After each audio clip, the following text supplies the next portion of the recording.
fight. We don't have to kill. Everybody in the whole wide world really just needs to chill. No, we don't have to fuss, no. Hello, everyone, and welcome back to another episode of Just Chill with Oliver George. This is episode 105, and I am thrilled about the guest that I have sitting across from me. He's an accomplished marine biologist and whale expert. But before we take a deep dive into learning more about these giant creatures, you see what I did there, I hope. I wanted to just remind you, if you're watching right now, but you prefer audio only for any reason, you can get that on Spotify, Apple Podcasts, iHeartRadio, and other places like that. But I would much prefer that you come here to the visual side of things. And either way, if you could hit the subscribe button, even if you're just listening to the audio, it really does help me out a lot, and I do appreciate it. If you want to reach out to me, maybe you've got a cool guest idea or just general feedback about the program, you can hit me up on social media, or you can send me an email at justchillpodcasting@gmail.com. Now, like I said off the top, the man sitting across from me, brilliant. He's back in 2005 founded the Dominica Sperm Whale Project. I almost said initiative. I was worried I was going to do that, but the Dominica Sperm Whale Project has been around for almost 20 years now. He's a National Geographic Explorer. He's a scientist in residence here at Carleton University, and from briefly meeting him a couple of years back, just a really nice guy. So I'm really looking forward to this conversation. I'm talking about Dr. Shane Gero. It is Gero or Gero? It is Gero. Okay, good. I was worried about that as well. couple of things I was not too sure about with the intro here, but I'm glad it panned out. So thank you so much for coming. I really do appreciate this. I know you're a busy man, and I met you, strangely enough, at a murder mystery thing on New Year's Eve a couple of years ago. So this is quite the turn of events. Yes, yeah, through family. Yeah, well, my wife is good friends with your sister. Yep, So, absolutely. Yeah, I didn't know actually at the time that I met you that this was your line of work. And as I learned more about you and I saw how passionate you were about this, I just knew I wanted to talk to you. So thanks again for that. Oh, I'm excited to be here. Now, before we get into it, though, I want to know if there's anything you want to plug as far as your work. Like, I'm sure you want people to check out the website.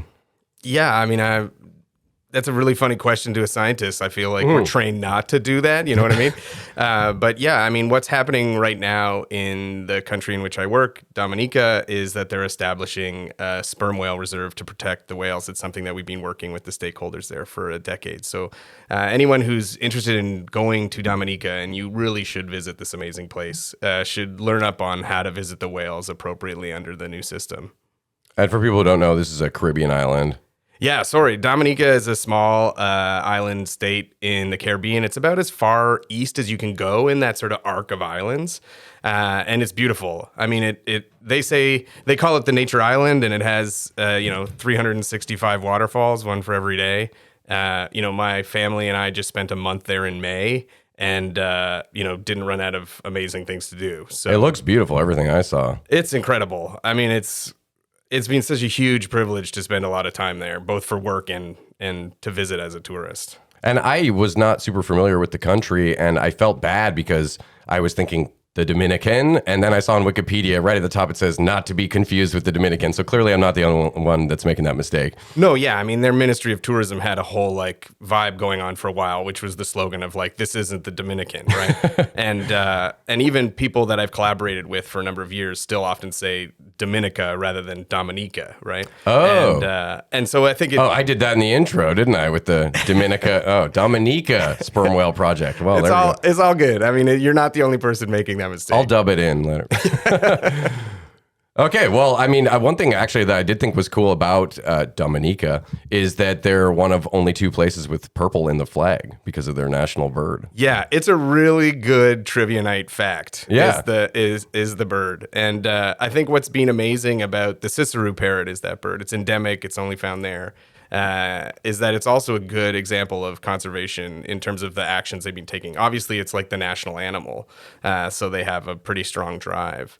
And it wasn't so long ago, when Dominica was hit by a major hurricane, which, wiped out basically every blade of grass and every leaf on the island. And so there needed to be quick response to protect these animals. So, yeah, that is both an amazing conservation story and a great fact. In fact, I remember there used to be a world trivia night at the Cattle Castle at Lansdowne in Ottawa. Okay. And you could buy a table. It was a fundraiser. And the only round we won was because we were the only table that got knew what that. country has the purple bird on the flag. Yeah. I was trying to figure out what the other country with the purple flag was. That I didn't take I feel time like to I look should it up. know that. Yeah, I think I've heard it in the past as well, but Yeah, it's probably some eagle or something that has, flair to it. This is a very brightly purple colored. oh yeah, it really stands out. Yeah, absolutely. And I had heard that the reason that a lot of flags don't have purple is because it was like a regal, expensive color back hundreds of years ago. Making the color purple into fabrics and stuff was something that wasn't easy to do. Have you ever heard that, Dan? Yeah. There's some truth to that, right? I feel like purple is regal, like that's just a thing, and it's probably because of cost. I mean, Dominica gained its independence in 1977, so I don't know when the flag was designed, but I think at that point we probably had the capacity for synthetic purple color. Still, yeah, it's still another cool factoid. Yeah, Totally, yeah. another thing I thought we would mention off the top is the documentary series, The Secrets of Whales, because you played a big part in that. It's James Cameron produced and Sigourney Weaver's narrating the thing. So that's got to be a trip to be such an integral part of that. Yeah, well, it happened so organically. So we started working with National Geographic maybe 3 or 4 years before one of the photographers from the magazine, Brian Scary, who's featured is prominent in the documentary, said, I'd like to come and we'll do an article about your work. And so at first it was just going to be it was only intended to be an article in National Geographic magazine, which already for someone who studies wildlife is amazing, insane. But he got there and realized that this was an amazing opportunity to film a whale that's traditionally pretty hard to access, right? I mean, I'd love to say that the Dominica Sperm Whale Project is solely driven by my acumen as a field biologist, but I think we just found the right place to follow the lives of sperm whales, right? These are normally big ocean nomads that are far from shore. It takes boats days to get to where they live, but this and is often not the so case. deep down as well, right? Yeah, they take a huge amount of time in the deep water. They spend 15 minutes out of an hour at the surface, right? But I think in spending time with Brian on a small boat, which is where I think everyone builds strong relationships, I convinced him that the story wasn't just about the Dominica Sperm Whale Project and the little family of people that I had built who were studying the sperm whale families, but that there was this bigger narrative of what we've come to know is important to the whales, which is their cultures, and that other whales have those cultures, and that it's a really different and important lens to think about how we want to be good stewards of the natural environment that we live on this planet and conserve their cultural diversity, not just, the fact that there's 200,000 or 500,000 or 800,000 of these animals. And that got Nat Geo really excited in that it was not just a good story about people working with whales. It was something that really resonates with people. I can give a talk about the importance of cultural diversity in a room where, a politician couldn't have that conversation, right? Because I'm standing in front of a large sperm whale and saying things like, learning things from your grandmother is really important, and family is critical to survival, and the way you live your life, how you've learned to live your life from your grandmother's grandmother is important to you. Yeah. And everyone kind of resonates with that, right? No matter how estranged or close they are with their family, who they are is so much of where they came from. This inherited knowledge. Yeah. And that is a critical part of who they are and their life choices and where they've been. And that's true for whales too, right? And so, you can get people to say, yeah, I totally understand that. Even though if you talked about that, in an increasingly polarized political world, it's a harder conversation for a politician to say, isn't it important that we think about cultural diversity in our society? Yeah. People are resistant to that. If you say that about sperm whales, everyone feels it internally about themselves and agrees. Yeah. And so that's part of the story. And the other side of that is it gives us a really more accurate, better map on how to protect these animals.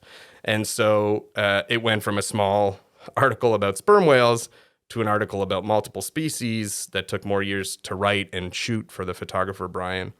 And then it was going to be a 1-hour series about all the whales. And then James Cameron came on board. He's a National Geographic Explorer too. He's one of very few people in the world who's gone to the deepest part of the ocean. Yeah, I was going to say he's an oceanophile. I don't know if that's a term or not, but thalassophile, I think. Oh, is it? Okay. Yeah, but he didn't just build a submarine to have experts bring him down, he took multiple years to learn how to pilot a solo submarine crazy. and went nearly 11 kilometers down, bringing like 4K cameras and lights and all this technology that basically hadn't been because no one had gone in like 40 or 50 years. Yeah. Right? Humankind did it. You know, it's not like going to Everest now where there's tourists can go to base camp and many people can go to summit. Like going to the bottom of the ocean is a non-negligible task. Not downplaying going to the top of Everest at all. Yeah. But there's no tourism for doing that, right? Yeah. And he did it alone in a submarine that he designed himself. So he's a legit ocean explorer. Well, he had also done all the stuff with the Titanic, if I remember correctly, right? So exactly. He's really into the ocean. Yeah. Well, and pioneering that tech, you know. Yeah. My brother, I remember we had a conversation when I was just sort of early in university. And he's like, and I was like, you know, the problem is that everyone wants to go to space and no one wants to go to the bottom of the ocean. And, you know, my brother works in television, so he thinks about these kinds of things. And he was like, you know, the sky, the space has a great PR agent in the moon and the stars, right? People can look up, they can go, isn't that amazing? I want to go there. If you go to the coast where most of the world's people lives still, even though we're here in Ottawa, and look at the ocean, it kind of looks the same no matter what, even though it's dramatically changing in temperature and how much plastic it's filled with and its chemical compositions because of humans. It still kind of looks like the ocean. Yeah. And all of the beautiful and amazing life is hard to see because we can't look through the ocean, right? Or even just the interesting topography under there and just everything you can't see from the surface. Yeah. Yeah. I mean, there are bigger mountains than Everest that go from the bottom of the ocean to nearly the surface. Wow. And there's larger canyons than, the Grand Canyon down there. The longest mountain range in the world, people can't see. It's the mid-Atlantic or the mid-ocean ridge that basically goes through the middle of the ocean all the way around the planet. That's where here's your grade 10 science, the tectonic plates are like mashing together and make these huge mountains. And we have better maps of the moon and now parts of Mars than we do the bottom of the ocean. Yeah, it's kind of insane. Well, even our satellites have a hard time looking through the water. It's just the Penetrating. way all like radio waves and sound and light all have a hard time penetrating that, right? So, Well, of course, traveling to a certain depth becomes dangerous, I would imagine. yeah, I mean, sperm whales are diving 3 times deeper than modern nuclear attack submarines, right? Wow. And so there's only a handful of submarines that can go full ocean depth on the planet. I was shocked at how much similarity just in the visual of a sperm whale in comparison to a sub. It made me think that whoever designed the first submarine saw a sperm whale and was like, I think these guys know what they're doing. We had thousands of years of engineering knowledge going into a submarine in terms of like hydrodynamics and how do we get through the ocean silently, because that's critical for a submarine. Stealth mode, yeah. And for the sperm whales, they had millions of years of evolution on how to go deep. There just aren't a lot of animals that go that deep. Even in the ocean today, there's sort of the sperm whales, and then there's these really rare animals called beaked whales. They're actually the deepest and longest divers. So we know that they're going past 3 kilometers deep and they can stay over 2 hours long. Like, that's a long way to go on a breath. Right? And once you get down there, there's tons of animals that just purely exist down there and never come up as well, right? So many things we don't know about. And they go there because once they're down there, there's no competition for food, right? And that's where this amazing sort of battle between sort of the giant squid and the sperm whale has been like part of literature forever. The Kraken or 10,000 Leagues Under the Sea or whatever. It's really this evolutionary race between sperm whales using sound to find food, right? Because it's dark after about 300 meters, perpetual darkness, right? So they're not using their eyes for anything at that point. No, they can't see anything. Do they have decent vision at higher levels, or from what we know, it's a bit unclear about like the array of colors that they can see, but they certainly seem to be able to. And when I say they, I mean cetaceans, like all the whales, dolphins, and porpoises, because a lot of the things we know fine grain like this is known about killer whales and bottlenose dolphins, the two that are mostly kept in captivity. Yeah. But they're able to focus and look at things above and below the water. So and recognize faces and stuff, I would imagine, with trainers and stuff like that. Yeah, and certainly sound. So okay. And they've been shown to like imitate weird noises that they hear from like humming of their equipment in their tanks or by, constant highway noise or whatever. So that's a whole other thing about their ability to learn and imitate and integrate sound. But yeah, they have good vision, but when they're down there, there's not much use for it, right? Yeah. And so you have this battle between sperm whales using sound and the squid's eye getting bigger and bigger and bigger using sight. And because the idea is as these sperm whales are crashing through sort of what's called the deep water scattering layer. It's like this area in the deep ocean that just has lots of tiny living things in it, including all the squid that they're down there to eat. When they crash through that, a lot of these deep water animals are bioluminescent. They can make light with their body, right? Chemically in their skin or in their organs. And so when they get disturbed, it makes this glow. Sometimes it happens on beaches or people I've seen some videos on Instagram and stuff like that where people are running their feet through the water and it's glowing. But down at 600, 800, 1,000 meters down, there's lots of those little organisms, right? And so one of the thoughts is that the squids, who are famously have these giant eyes on their side of their head, right? The eyes got bigger and bigger to see this sort of bioluminescent bow wake of the crashing sperm whale coming through, right? Oh. But now we know that actually the sperm whale can make sounds and pick up on squid probably much farther than the squid is able to see the sperm whale, which is why they're there. They're hugely successful at eating, where there's no one else down there to eat other than, maybe these beaked whales and these weird elephant seals, these giant seals that make deep dives. And so they're really happy, they're down there, they're feeding super well. Buffet, they basically have unlimited food. There's a great paper of this guy that's kind of like an estimate based on a guesstimate, which is a lot of, really deep ocean research from 50, 60 years ago was kind of, well, we know this tiny bit, and so we extrapolate, right? Yeah.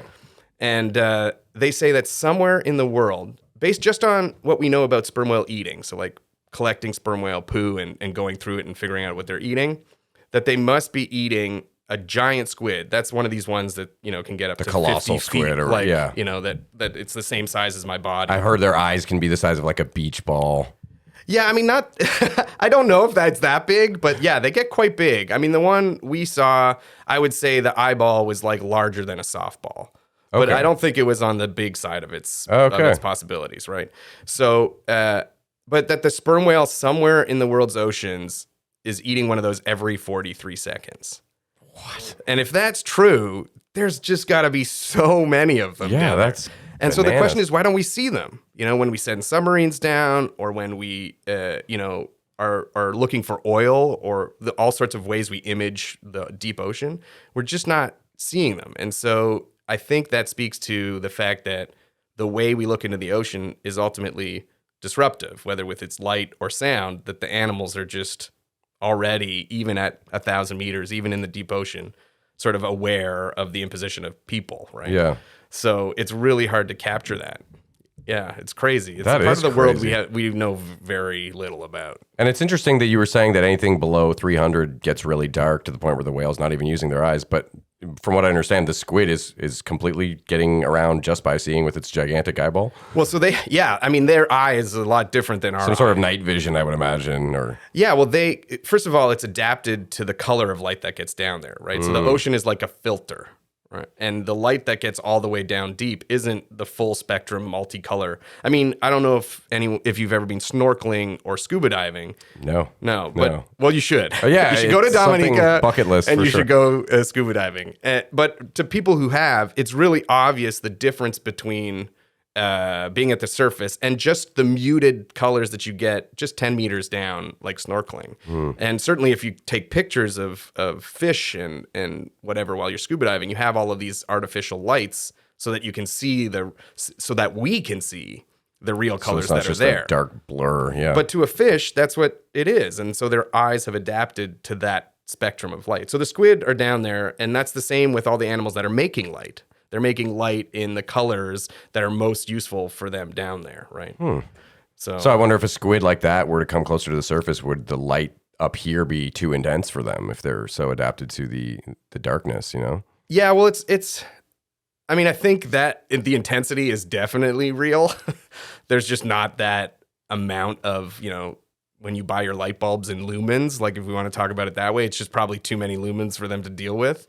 I'm not sure that squid can actually close their eyes, so that's a whole other thing. Oh, brutal. But then it would be something more like, I'm sure you're familiar with like how bees or birds see the plants differently, and so then they hone in on where the nectar is and so on. I think it would be more like what would they actually be seeing, regardless if they could handle the intensity of the light. And that's where my understanding of squid vision is limited. Well, it may be one of the reasons we don't see these giant squids breaching the surface very often, right? Because they don't have to. Their body's adapted to, like, when there's this famous experiment that a lot of people can do is when they send something down deep, they put a styrofoam cup on the side, and maybe this is one of those things that you learn in science class, but when you styrofoam is just basically lots and lots of little foam pellets, right? And inside there's air in each one of those pellets, and that air is what keeps your food warm or cold, right? Is that barrier between the outside of the cup and the inside of the cup is these tiny, tiny, tiny little balls filled with air. And so when you send it down deep, that air gets compressed. And so the styrofoam cup actually shrinks by like multiple orders of magnitude. And then you bring it back up, and then you have this, what used to hold like a large hot coffee is now this like tiny little thing that can like barely cover one dice. Yeah. And that's because of the pressure, right? So, and that's the other reason why scuba diving is dangerous, is that you're going down and you're breathing in compressed air, and so you're taking in more gas into your body. And then as you go up, those gas bubbles in your body expand, and that gives you this disease called the bends. The bends, yeah. I was going to say. I was just going to ask that about the cups.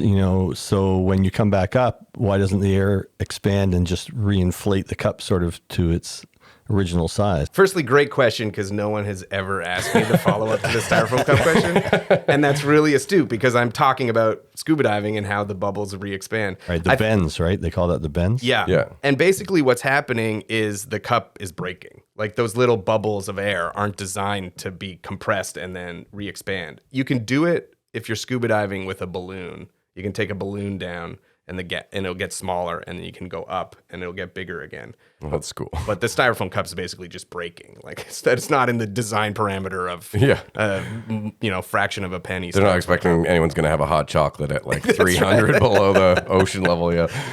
But that's what the sperm whales are dealing with, and the squid. So being relieved of that, and deep water biologists, including someone I work with now named David Gruber, they have to design these tools to specially capture deep water animals, because a lot of them are very frail because they're designed in that system, right? And if you take them between pressures, their body just literally can't handle it, right? And so, a change in that kind of thing, alleviating all that pressure, their body suddenly goes, totally limp because they don't have all this pressure holding it together, basically, right? Interesting. All this is so interesting. I got to say, David Gruber working in fish, if he was David Grouper, it would have been so much more on brand. I'm sure there's someone with a name that works with their animals somewhere, but I don't know any. So yeah, just to touch back on the documentary, people can see that on Disney Plus. Right? Disney Plus. Okay. Secrets of the Whales. They filmed this for 3 years. Yeah, it was a huge thing. So cool. I never actually got to meet James Cameron, which was a big bummer, mostly because COVID hit as we were ending filming. So all the post was like first year COVID, and it never got a launch and that kind of thing. Are you on screen, or are you just... Yeah, so the sperm whales are the final episode. Nice. I have to check that out tonight. Yeah, so they're episode 4. It's great. I mean, there's a lot of footage that it was one of those things where I've worked with a number of different media companies over the years to film wildlife, and a lot of them come in with the story sort of a priori. They're like, here's what we want. We want a sperm whale eye, and then we want them sleeping, and then we want to tell the story about the baby getting milk because they're getting milk, and that's crazy. How does a sperm whale get milk? I kind of want to know that now. Yeah, well, we can talk about that in a second. That's another tangent, yeah. The team at Nat Geo and the production company Red Rock and James Cameron at the top of it all really listened to what the story was. And so the footage is there's a ton of novel footage that was collected to tell the story about how whale families learn to live their life differently, even though they're all killer whales or they're all sperm whales. They have different ways of life. But the narration, they really were great about talking to the scientists about what that story actually is. And that's why it felt so different, right? Is because it wasn't just this sort of ocean sizzle reel. I mean, it was. The footage is amazing. I still think it's it is the best sperm whale footage that I've ever seen collected. But the story they told was more about the whales than about trying to teach people about whales. if that's a sort of nuanced difference there. No, I see what you're saying. And I think that's why it resonated with so many people. And I mean, it eventually won the Emmy and everything. And it deserves all the accolades it got. I'm happy to hear that you're actually in the episodes too, because I thought you might have just been a scientific advisor sort of working behind the scenes. Well, it started with the project and expanded to actually the story of whale culture and how it resonates with people because it's such a human trait, this sort of having an ethnicity and where I come from and who I am, but also that it has this applied conservation aspect to it. You know, one of the projects that we're working on right now that I lead is called the Global Coda Dialect Project. And the idea is we're trying to map where all of these whale cultures are and sort of to give that to the International Union for the Conservation of Nature to say, look, our maps on how we protect these whales are based on genetics, right? But just like humans, human is a human everywhere in the world, right? But it's our cultural differences and it's our local geographic differences that make us unique. You know, I often joke with people on whale watch boats in Dominica that if, there might be 100 people on board. If you throw me overboard, I'm the only Canadian. You lose all knowledge of hockey and like how to make maple syrup. And if those two things are critically important to survival, then humanity as a whole has lost part of our skills to survive. And some Canadians would argue those are critical. I mean, maple to Canadians. syrup definitely is, right? And so, no, that's a great way to put it, though. Yeah, well, that's what we need to protect, right? Is the grandmother's solution of how to survive in that area, because there may only be a few hundred sperm whales in the Eastern Caribbean clan, in the community that lives in the Eastern Caribbean, but you can't take sperm whales from Sri Lanka or the Azores or the Galapagos, where there's lots of other sperm whales, and plunk them into the Caribbean. They'll probably survive because obviously there's lots of squid there. But will that part of the ocean be as useful to them as it once was to those that lived before? Is probably no, in the same way that... I'm sure it'd be a jarring experience to be trying to talk with all these people who are like, you're kind of like me, but we've got really different vibes and different ways of doing everything. Yeah, absolutely. In the same way that there are humans living in the Amazon, but you can't take this human and put me there. I'm going to eat the wrong plant and step in the wrong place. Yeah. And those aren't passed on by our genetics. It's not passed on just because there's a sheer number of humans on the planet. That's passed on through learning, through culture, through family lines. And that's true for whales too. And that's a totally different perspective on looking about what we're trying to protect, right? It's not good enough anymore to just save a number of X. We have to make sure that the diversity that they actually use to survive, the lessons from their grandmothers, are maintained. Wow. Like already some of the stuff you're talking about, I'm wanting to jump ahead to some of my whale questions. But I wanted to kind of start off with how you got into all this, because I read that you knew you wanted to be a marine biologist since you were like 7 years old. Yeah. So that is pretty impressive in itself, because I don't think a lot of 7-year-olds, they might think they know what they're going to do, but it usually doesn't pan out. I wanted to be a paleontologist probably at that age, and I didn't follow up on that at all. Right. Yeah. So when did you first get well, you can tell me anything along the lines of your youth leading up to that, but I was also curious when you first got to interact with any kind of marine life in a way where it felt tangible and you got even more obsessed about it, Wow.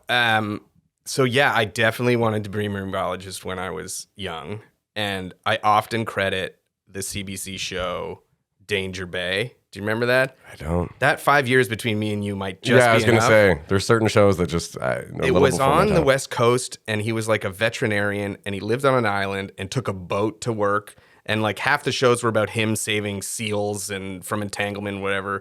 And I just remember... It was like a fictional... Yeah, it was... Okay. I mean, we were so into it. I remember in business class, in the after lunchtime in grade 10, my friend and I would put our earphones on from our Walkman and tune the radio to CBC just to hear the theme song, and then take it. Yeah. I'm surprised I've never even heard of it, though. It's not streaming anywhere. Was it short-lived, or it had several seasons? In my mind, it was on forever.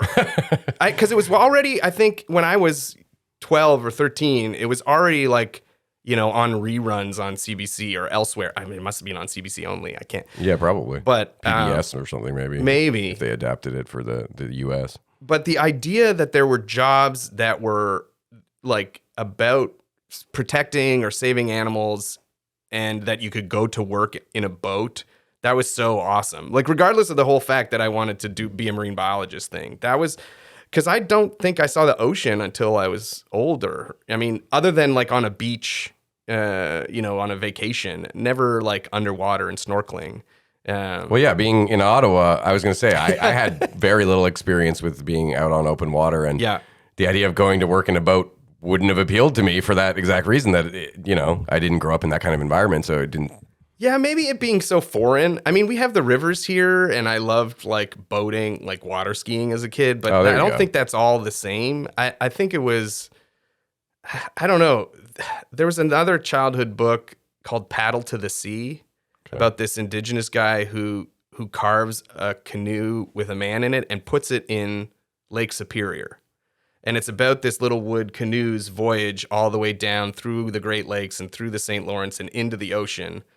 And the fact that all of that was connected, that you could live in, remote northern Ontario and yet be directly linked to the ocean thousands of kilometers away was crazy. Yeah. And that sort of made it feel like, well, Ottawa is Ottawa. Like, I can go do whale research wherever. Yeah. And when it came to going to university, you kind of, Guelph at this point was not the marine mammal research capital that it once was. And so we went to, your choices were sort of the West Coast to study seals or orca, Yeah. or the East Coast at Dalhousie University. In Halifax? In Halifax. Okay. And this was, there was this guy named Hal Whitehead, and he sort of started doing research on sperm whales. He was the guy, Whale research isn't that old of a business. Hal was the first to do, his PhD in whales. His supervisor was trained in, primates or other species, just, ethology or ecology. And so, there's only so many generations of people who were sort of bred as whale researchers. And he Well, was I can one of see them. why. They're not the most easily accessible creatures, Yeah, absolutely. And the sperm whale was a big one, right? Because we knew a lot about bottlenose dolphins, right? Because we've kept them in captivity. The Navy has used them for years. Then there was the killer whale, and Free Willy and The Navy and uses SeaWorld. dolphins? Yeah, Navy has a dolphin. Sorry to interrupt. That just I couldn't just gloss over that. They're not like attack dolphins, are they? No, but they did a lot of things before like high resolution imaging and sonar, and they still are used for things like underwater mine detection and these kinds of things, but also rescue and rapid response teams. So they I have guess, boats, they're highly intelligent. So They're super why not smart. train them like a police dog or something along those lines? and they can see through the dark ocean, and because they're using sound, they use echoes like bats do in the night, right? So they I remember make Echo sound. the Dolphin, the video game for Yes, Sega see? Genesis. So everyone knows the bottlenose dolphins, Yeah, right? yeah, exactly. And then it was the orcas, and then of course, this gentleman named Roger Payne who discovered humpback whale song. It started the largest environmental movement of our time, Save the Whales. Yeah. When you look into space, one of the farthest human things in our universe has a gold record on it, which some of that gold record is humpback whales singing, right? Crazy. So we learned a lot about the humpback whales after, sort of the early 70s into the 80s about song, and, Dory sings a humpback whale, that sort of, Yeah. like people just know there was like new age music. And so that's the humpback whales. And then in the distant fourth, there was this sperm whale. And we basically only knew anything about it because either we whaled them and we cut them apart and learned about them that way. Or, really my PhD supervisor, Hal at Dal in Halifax, he's still at Dal, went on a small boat because he loved to sail in the high seas and he loved doing math. And that made for a great marine scientist, right? Yeah.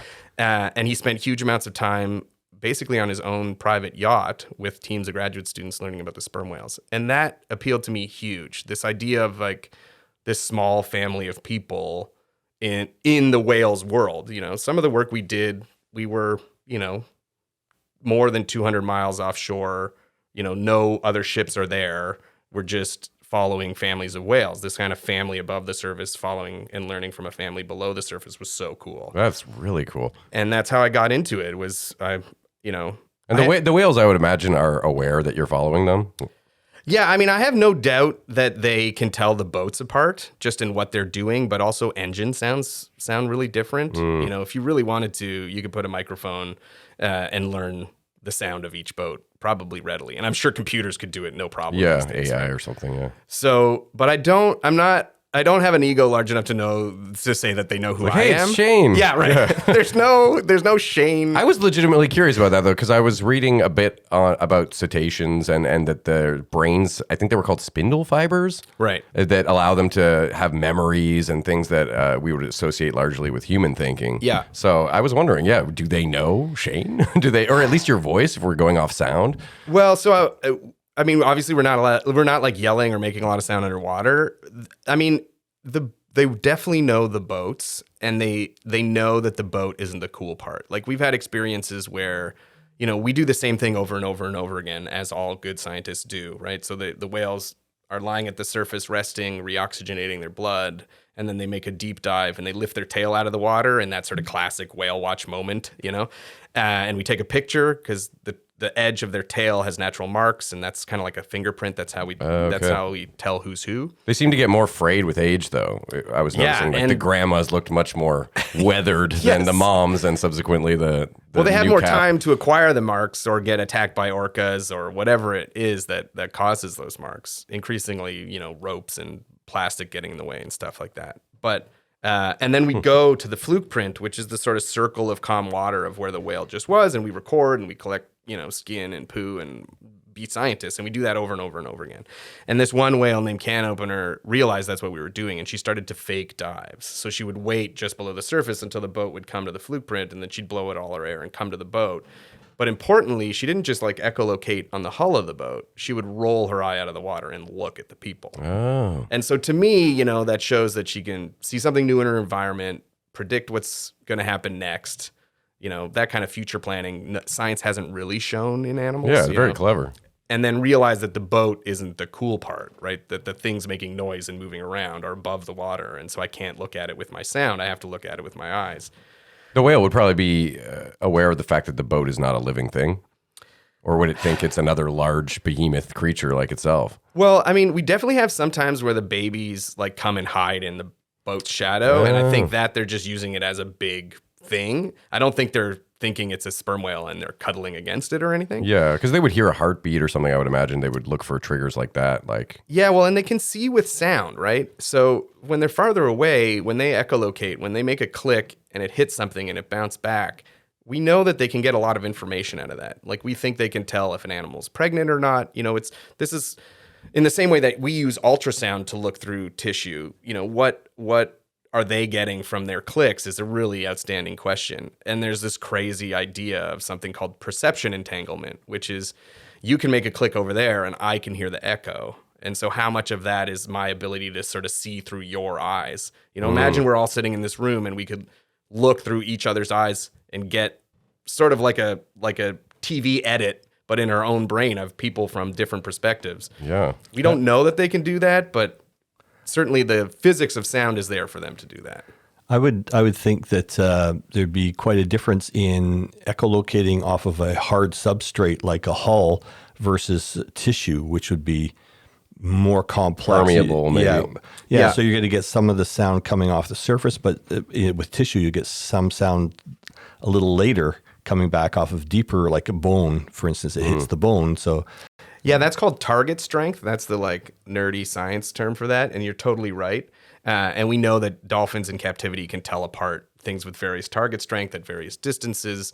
And a boat hull would be very loud, not just because of what it's made out of, but it's basically holding back an enormous bubble of air. Right, and air bubbles are a huge target strength, right? Because it changes the way the sound reflects so much, and that's why often, when people are filming animals that can echolocate, whether it's sperm whales or not, and they're using like a big underwater housing, which is basically an air bubble around your camera, the whales see that as a very interesting thing, not because of the swimmer necessarily, but because of you're carrying around this big bubble of air, which doesn't really happen, right? So. Yeah. So just following along that, sorry, just since we're talking about the sound here, yeah, I'm curious about. I watched your TED talk, and oh boy, you played some of the clicks that they use, and how those clicks carry meaning, like Morse code sort of thing, like 3 dots, and that's a family thing, and the Codas, this, right? The Codas. But I was just curious generally about sound in the ocean and its effects on these guys. I mean, they must have sensitive receptors. And when you think about just all the ocean traffic, but more interestingly, I saw a thing a little while ago about some scuba divers who were hit by a ping from a submarine, a sonar ping, and it was very disruptive to them. Yeah. And I'm just thinking about to the native life and something like a sperm whales. Is their environment just getting like unbearably noisy for these animals? Like sound pollution, yeah. Yeah.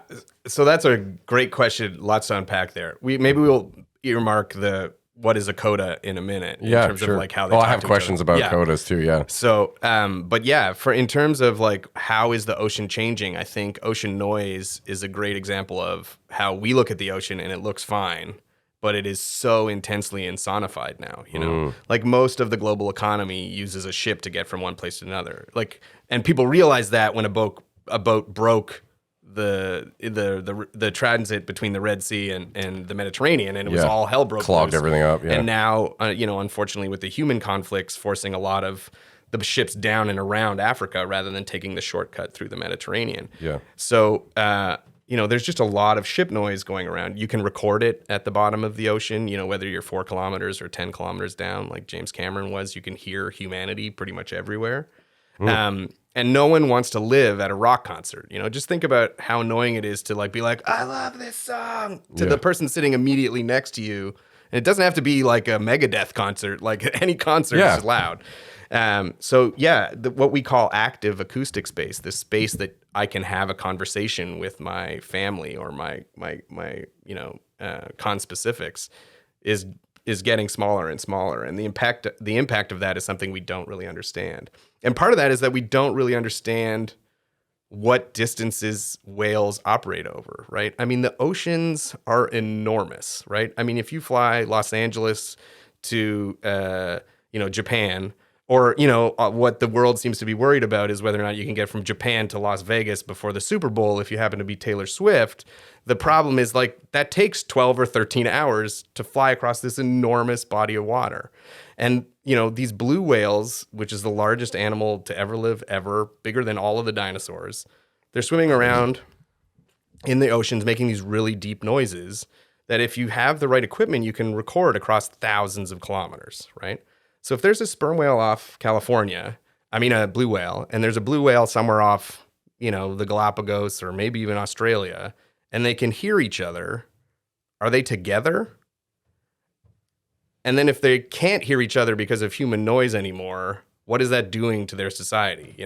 In the same way that long distance phone calls when I was a kid were expensive and crazy and crackly, and you're like, hello, grandma, and now if it doesn't have a video feed of the face, my kids like don't know how to hold a phone properly, right? Like you ask a kid how to hold a phone and everyone does this. Yeah.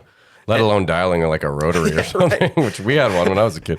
So this, us not understanding like the scale across which is important to whales, hugely impacts our ability to understand how it being noisy over here, but not over there, impacts the whales. But yeah, I think ocean noise is sort of this quiet, major development in conservation for any animal that uses sound.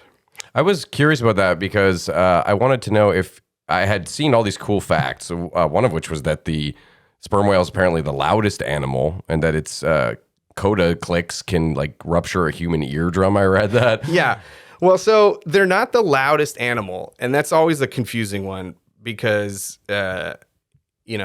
it's like one of those questions that people always wonder, like, why are ads louder than the TV show I'm watching? It's just like how sound is, and you guys probably know making a podcast how important quality of sound is and how to mix it.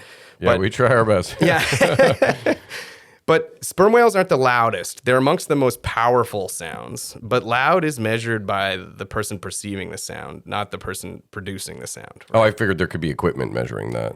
Yeah, so there is kind of, but the way we measure the like source, pressure level, because sound is just a pressure wave moving through space or moving through water, is different because air is different than water. And it actually takes more energy to make like a sound in air than it does in water, because sound travels so well in water, right? And Oh, so, interesting. I thought you were going to say the opposite, because anytime, you're at a pool with your friends and you scream underwater, like, oh, it sounds very muffled, but that's us receiving it, I suppose. Well, it's two things. One is your vocal cords weren't like really well adapted to yelling at each other underwater, right? And partly, yes, our ears weren't really well adapted to hearing sound underwater. Yeah. But it's more how there's just more stuff in the ocean for the particles to bounce back around. Now, we're getting way too into the physics of sound, but what the takeaway from that is the way we measure sound in air and sound in water is different. And so, you might see a number like 185 dB. Decibels, yeah. Yeah, which is how we measure the sound pressure level, is measured against a different number than in air. So that, like, you'll say, oh, well, a rocket launch is 185 dB. So the sperm whales are as loud as a rocket launch, but they're measured very differently. Okay. But importantly, a click is very quick. It's, Yeah. and so it doesn't carry as much energy as a rocket launch, which lasts a long, long, long, long time. So they're not the loudest animal. I think now that's like some crazy frog. It makes this amazing noise. Really? And Frog. there's That's a not what I was shrimp that expecting. makes this popping noise that's very, very loud too.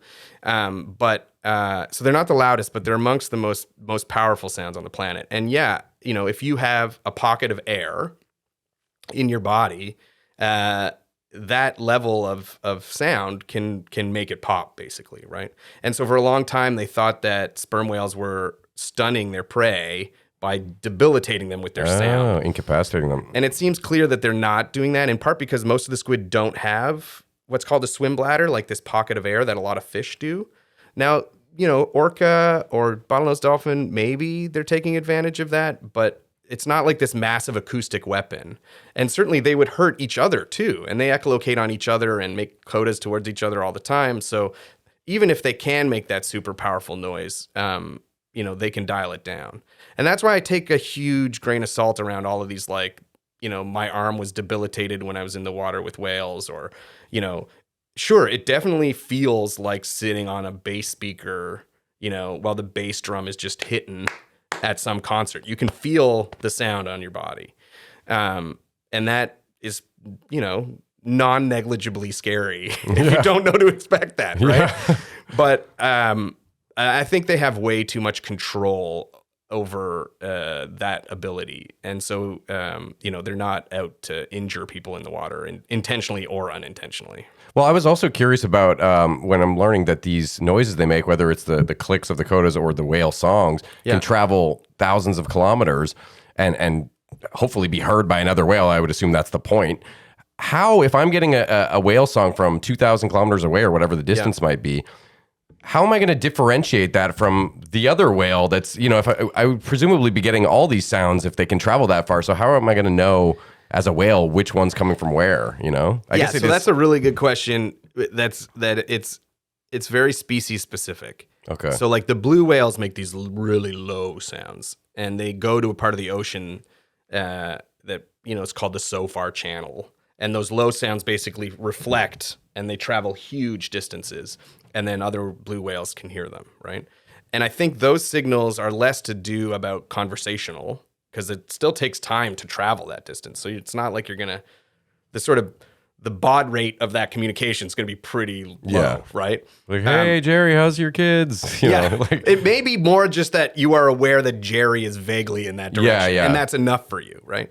Whereas the humpback whale song, it's not carrying thousands of kilometers. It might carry dozens to like less than Still 100 impressive. kilometers. Sure, but that is the area over which that matters to you. All these humpback whales, they come from all around the North Pacific, and they end up in Hawaii, and the males sing these songs. We think both to attract females and maybe to communicate something to males. And so you only want it to be the animals sort of around that part of the island that you want to hear it, right? Yeah. All of these things are sort of finely tuned through natural selection to serve the purpose they serve. And it depends in the society they're in. So humpback whales have this amazingly complicated song, and it's specific to the community that they live in, right? So the Hawaiian humpbacks sing a song, and then the humpbacks in New Caledonia and the South Pacific sing a different song. But what's amazing about them is they have pop culture. So that song hasn't stayed the same for hundreds of years. It lasts a few years, and then someone comes in and starts singing a different song. which gets picked up by everyone really And that's quick. everybody's jam now. And what's amazing is there's this amazing biologist named Ellen Garland at this university, St. Andrews in Scotland, and she showed that the songs sort of go as waves across the Pacific from west to east. So this song that was in Western Australia will show up in Eastern Australia, and then it'll go to the French Polynesia and move its way across the Pacific as these whales sort of pick up on what's cool. And that's amazing because that's similar to like pop culture songs in humans, Justin Bieber isn't as huge as he was a decade ago. Yeah. Regardless of him as a human, like just the music isn't. Or sometimes certain popular songs will take a few years to reach different parts of the globe, and then they become popular there. You know? Yeah, exactly. Yeah. And so that's this aspect of like human culture that is replicated in whales, right? But they have this song that's unique to a population of whales. They all are mating in one area because that's kind of what humpbacks do. Because otherwise, most of the time, they're kind of alone, swimming around feeding. I mean, they do feed in groups in the north, and it's amazing to go see them in Alaska using their bubbles to make nets around fish, and then they all come up through the net and catch huge amounts of fish. I mean, they're amazing. But mostly their life is solitary compared to something like a killer whale, right? Who has these very strong female-led matrilines that live in pods. Similar to sperm whales, then. Similar, yeah. And each level of that society has a sound that marks where they come from. You know, I'm from matriline A in pod A in clan whatever, right? And then on top of that, they have something called ecotypes, where these killer whale families eat meat. Right, whether it's seals or sea lions or Occasional human. No. yeah, I don't think that's too common. yeah, certainly not in the wild. Yeah. And then The ones at SeaWorld, those humans deserved it. No, well, I won't comment I on say that. that with a grain of salt. Yeah. I'm joking. But It's horrendous what they did at some of those. Well, I think one of the fascinating things that we learned about killer whale culture from captivity is that those cultures are very, very strong. So if you come from a meat-eating family, then you're going to eat meat. And if you come from a fish-eating family, sometimes you're going to eat very specific runs of salmon. And when you put a mammal-eating killer whale in captivity, there's this amazing story of this killer whale that would basically store the fish it was given, and then spit them out and wait for the seagulls to come eat the fish and then eat the seagull. No way. And so, first of all, that's smart. Ingenious. Yeah. 2, that's fishing backwards. Yeah. Right? Birding. And 3, that's like, this is nice and all, but like, I don't really like what you're serving me because I've never had this before and I feel out of place, right? And you see that in the wild too, where there are some runs along the Pacific Northwest of salmon that we really like, and we're overfishing them and they're going down and down and down. And the killer whale families that have traditionally, probably for generations, eaten those salmon are dying essentially of starvation, even though there are other species of salmon around. They're just like, oh, well, we don't eat that, right? In the same way that, in some dystopian future where there are only very, very religious Catholics that don't eat meat on a Friday and usually eat fish, if there's no fish, like, are you going to eat meat on Friday, or are you going to keep your cultural beliefs? And that's what's happening in terms of conservation of culture is, they have their values and the lessons they learn from their grandmother are impacting their survival. But they'll actually refrain from eating what's not their preference at a point where it's affecting their chance of survival? That's what it seems to be. Wow. Yeah. And when we were looking at the sperm whales in the Galapagos, this student now who's a professor at Oregon State, we showed this cultural turnover in the Galapagos where Hal, my PhD supervisor, has done 40 years of research. There used to be 2 different clans. Maybe at this point we should talk about what a clan is. So Okay, sure, yeah. So Lay it on sperm me. whales live in small families just like the killer whales do. Grandmothers, mothers, and daughter that'll live together for life, right? And the males grow up and in their teens, and they'll leave and move around the oceans, and that's how the genetics get moved around. And do they go by themselves or in groups of males? At first, they live in what we call bachelor groups, but we know very little about Party. them. Yeah. It's like, we think about it that way, but really it's more like my experience in watching the males leave the families in Dominica is that they really are scared and don't want to leave. Yeah. I mean, they've gone through 15, 16 years of this hyper social life in the same way that we do.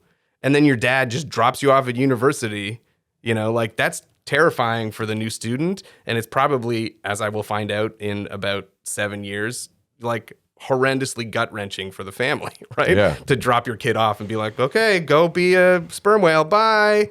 And we watch them, like the families will be swimming around and the male will be like a few miles away for 2 or 3 years before actually leaving. He's just like following them, trying to be there. We had this amazing opportunity that we were so grateful for this summer to see a sperm whale be born. Like we were with the I family. saw footage of this. Yeah, It was amazing. totally crazy. I mean, just humbling. Like I was so grateful to be there. I mean, it was. And they seemed like they were all propping it up and keeping it safe. There was a mass of them. Yeah, so we're trying to work on that now with all of the amazing researchers that we work with on how and who's taking care for the calf. But I bring it up in that's a family we know really, really well, Family Unit A. We've known them for 20 years almost. And they have a young male named Alan, who I've known since he was born, and now he's 16. And he's hangs out within a few miles of his family, but he'll make sounds and no one will reply. Like he's being ostracized out of the family. We used to think that the males grow up, testosterone kicks in, and it's like an evolutionary thing of like, we need to get sexually mature males out of our group. But actually it's more that mom has a new baby, and sort of regardless of the age of the young male, all of the adult females in that family, the matriline that he lives in, basically stops paying attention to him. And he sort of fades out of the group slowly over time. It's like super depressing. Yeah, I was going to say, it's kind of a bummer. Last March, we saw Alan and he was just like rolling around in the sargassum seaweed, kind of just hanging out by himself, making codas, and no one was replying. Like it was sad. This is an animal lonely existence. Right. And so what we think happens with the bachelor groups is eventually another young male and him will bump into each other. And now it's then a that'll buddy be enough. cop movie now. Yeah, right. And that's their excuse to leave, right? But so that's what happens to the males, but the females will grow up in the family for life, right? And those families learn to speak a natal dialect of something called Codas, right? And the Codas are basically patterned series of clicks, and they might make 20, 30 different patterns. And some of those allow us to define what we call clans, which are families of sperm whales that speak the same dialect. Because as it turns out, if you speak the same dialect, those families will spend time together. And if you don't, they won't. Do you ever have clans that are separate and have largely different codas, but will have a couple of like phrases, for lack of a better term, that overlap? Intermix, yeah. Yeah, well, and the flip side of that is when a male leaves the Caribbean, grew up in the Caribbean, speaking the Caribbean dialect, and then suddenly wants to mate in the Azores or Sri Lanka, or like, how do they figure that out? Right? Yeah.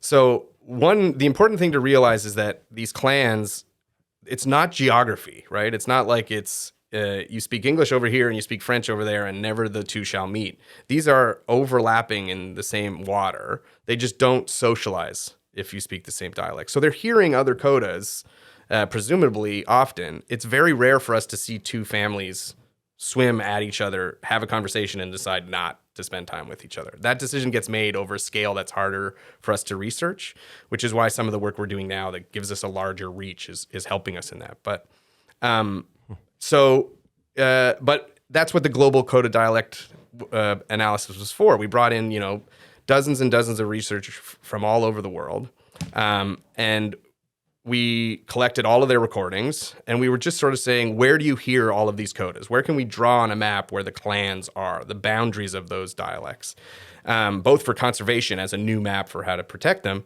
but also very selfishly, like I wanted to record a male who shows up in my project in the Caribbean and be like, oh, you're from the Azores, even though we maybe never took a photo of you over there, right? And so there are codas that we hear in different oceans.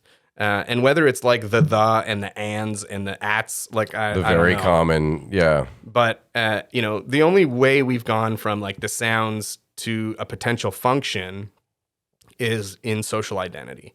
So there are codas that allow us to recognize individuals as long as you're looking within the family, and then allow us to recognize families within the community in the Caribbean, and then codas that are unique to these clans, right? These what are essentially cultural groups, because clans are groups of families that not only speak the same dialect, they have different diets, different habitat use, different movement patterns, all of these things, in the same way that being Canadian isn't just about maple syrup and hockey. It's a whole bunch of other things. Saying I am Canadian is a shorthand for assuming a lot of All these unique features. Right. Okay. And so to tie that back to the Galapagos and how important these cultures are to them, after about 20 or 30 years of work in the Galapagos, this student showed that there was this turnover where those two clans left and two new clans moved in. And it was not just that they identified like 500 new whales in that one season, it's that they were speaking different dialects at this point.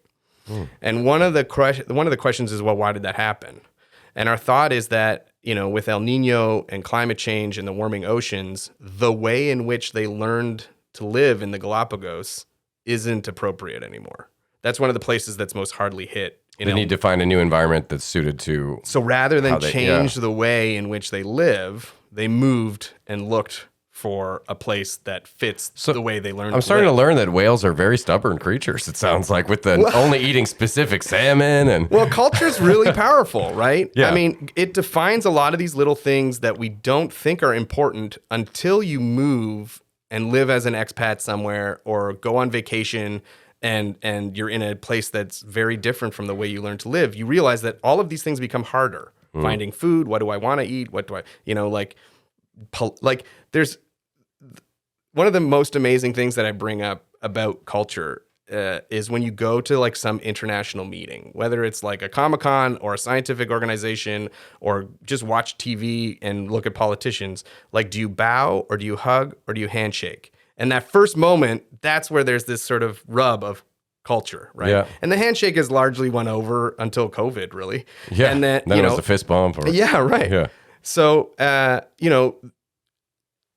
culture is critical to these animals' survival, right? And the only place that we've shown a cultural turnover like that is places where human groups have moved around the world, right? So the Danes moved into Greenland. Greenland is independent but part of Denmark in some political ways. And they, got there, and the Inuit were like, great, here's the kayak. We eat all these seals. It's awesome. We've been here for a long, long time. And the Danish were like, no, it's cool. We're going to farm cows and stuff. And then you were like, okay. And then eventually, mostly the Danes left or adapted to be there. And many, many people died, right? And that's how these successes of different societies is how conservative and strong cultures can be. It has this weird side of both being really hard to change, right? But also, culture has this huge advantage of being able to change rapidly. If you see something that works well and is a solution to how to survive in your everyday life, you can just pivot and learn it from that person. You don't have to have a baby and pass on genes and wait for mutations. Yeah. Right. But it's a double-edged sword. In those innovative times where we're switching to new things, sometimes you get stuck in this loop that actually is, maladaptive and will lead you down this path of, well, I only eat, this kind of salmon and I don't want to eat that other stuff. To the point where I'm willing to starve. Yeah. Yeah. That's exceptional. And that depends on how that just shows how strong sort of the norms and the, values of culture probably are in animals too. There's lots of things about who I am that are harder to change. And there's other things that I'm like, oh, just think of the word life hack, right? Yeah. That's like or even online now we have the word called meme, which is literally the word that was invented to replace gene when we're talking about culture. It's a little nugget of how to do things or how to see things that gets passed around. Yeah. Right? Rather than a gene, which is passed on through genetics, through breeding and reproduction and offspring. It's like a social gene. But now it's become this GIF or JPEG on the internet, but it's still passed around in the same way from one person to the other through social learning, right? And so those things can rapidly go viral or become innovative and integrate themselves into an animal's repertoire of how to live. And sometimes they're not good. They fall by the wayside. Yeah. Yeah. And there's all sorts of complicated, you can look at prestige and who should you learn from? And that's why mentor-mentee relationships became a thing in human society. I want to learn these complicated things. It's interesting though, because it sounds like the grandmothers and the mothers to the daughters, there's so much information being passed, and then to the males, it's kind of like, figure it out. Good luck out there, you know? Yeah, I mean, that's a really cool observation. Yeah, I think, they live in a matrilineal society where I think a lot of primate societies are very patriarchal. And evolutionarily, there's all sorts of reasons that that's good or bad. But that bond between mom and daughter in sperm whale is very, very strong. To the extent that, if you have a family that has a series of sons, it becomes a problem for the family. They need a female to survive, to perpetuate the family. Yeah. Right?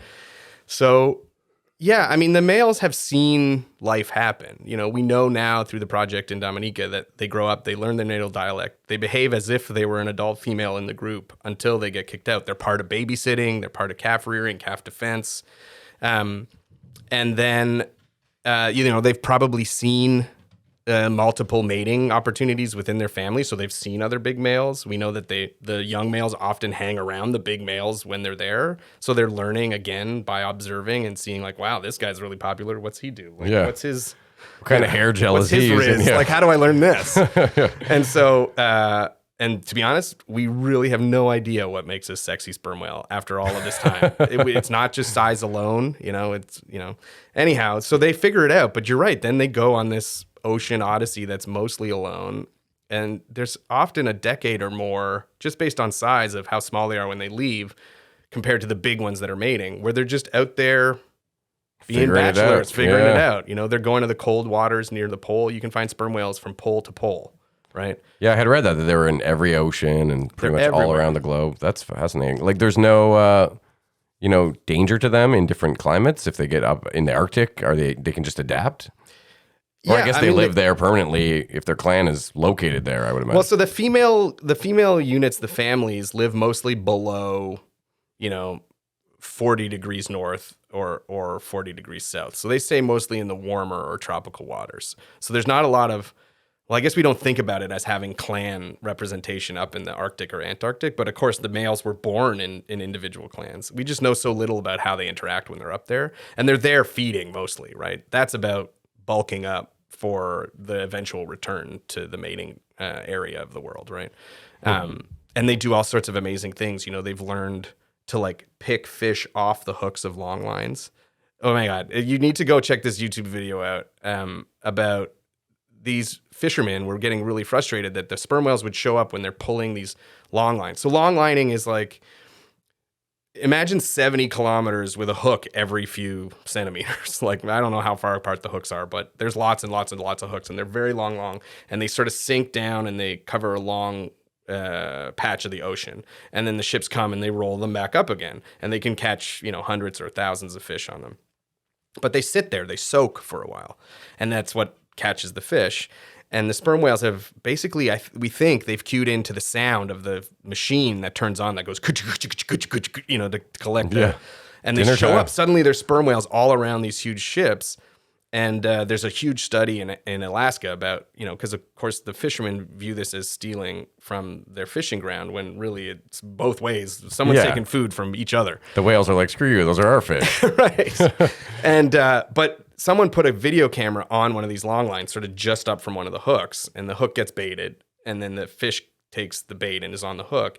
And the sperm whale comes in and does this amazing thing where it just opens its mouth and runs it sort of along the line and just pops the fish off the hook and takes the fish and leaves, which is amazing. That's right? really cool. Because, for years, fishery entanglement, getting tied up in fishing gear is a major ocean problem. Hundreds of thousands of marine mammals, dolphins, whales get entangled in fishing gear. I always say we're not killing whales with intent anymore. We're killing them mostly with our ignorance, of where our food comes from or how it gets caught. And so, some of these whales have figured out how to sort of get around it by still exploiting the fishermen. And that probably took some time and some social learning and saying, oh, that guy does it that way, I'm going to figure that out. That sort of meme. Yeah, that almost goes counter to what we had talked about with the salmon, where here it sounds like they're jumping on opportunity and adapting on the fly and kind of being like, all right, let's get into on these lines and jack these fish. Well, that's a great question because, killer whales are used as this exemplar of food culture in non-humans, right? That they have these very strict, we eat this and not that. Not all animals are like that, you know, and it depends on the community too. So bottlenose dolphins, they live up estuaries, they live in the deep ocean, they're eating all sorts of things as a species. But that community over there, you know, uses the mud flats in North Carolina, and that community over there uses the deep waters around the Azores, you know, or whatever it is. So the culture should give you that plasticity to learn and change, but it can also lock you in, you know, well, grandma's grandma did it this way, and that's how we're going to do it. And that's the crazy double-edged really sword is. of culture. But you're right. I mean, these males are picking up this little trait that's worked really well, much to the fisherman's chagrin. Yeah. But so that's what the males are doing up there, is they're feeding and competing with us, you know. I kind of wanted to ask you about Dominica, and why is it that there's such a massive population of sperm whales there as opposed to an island elsewhere in the Caribbean? Is there something there ecologically that's really appealing to them? Yeah. Great question. So the answer is that there's not like a huge amount of them. It's not like it's sperm whale backs as far as the eye can see or anything, right? Oh, I thought it was like hundreds of them there. Yeah, well, so they're in the community in the Eastern Caribbean, you know, moving up and down the islands, there's hundreds of sperm whales. Okay. The family on average in the Caribbean seems to be about 7 animals. So it might be 4 or 5 females and a couple of babies in a family. And on any given day, there might be 1, 2, and rarely 3 families off the coast of Dominica at any one time. So they do move up and down the island chain, right? Okay. But what we know is that there's good, because like you say, there's good sperm whale habitat up and down all the islands, right? But Dominica, they're there year round, is what I had read. We see them year round. Yeah. Yeah. But the key there is that these families show preferences to individual islands. So there are some families that, you know, use the waters off Dominica as part of their home range explicitly, right? And others seem to prefer St. Lucia or Martinique or Guadeloupe, which is weird. We've never seen that level of like what a scientist would call like habitat or site fidelity, where they're choosing, you know, a few hundred square kilometers is like, I prefer to be here rather than anywhere else in the ocean. Yeah. And if you compare that to the animals in the Galapagos, you know, the sperm whales, and Galapagos is also just a bunch of islands in the middle of the ocean. Them moving 1,000 or 2,000 kilometers is not unheard of. We photograph them over here. We photograph them way over here. In the Caribbean, moving 200 or 300 kilometers is a very weird thing. You know, we've done surveys going up and down the islands, this amazing PhD student named Felicia. And we showed that basically the animals that we see in Dominica are like very, very, very likely to be seen off Dominica and not very likely off the other islands, which makes no sense. But what it suggests to me is that you have something like the killer whales going on, which is our grandmother's grandmother's grandmother is Dominican, not St. Lucian, not Martiniquez, right? And so that they just show these preferences to these places that they know. So such a sense of identity in a way, though, that really is.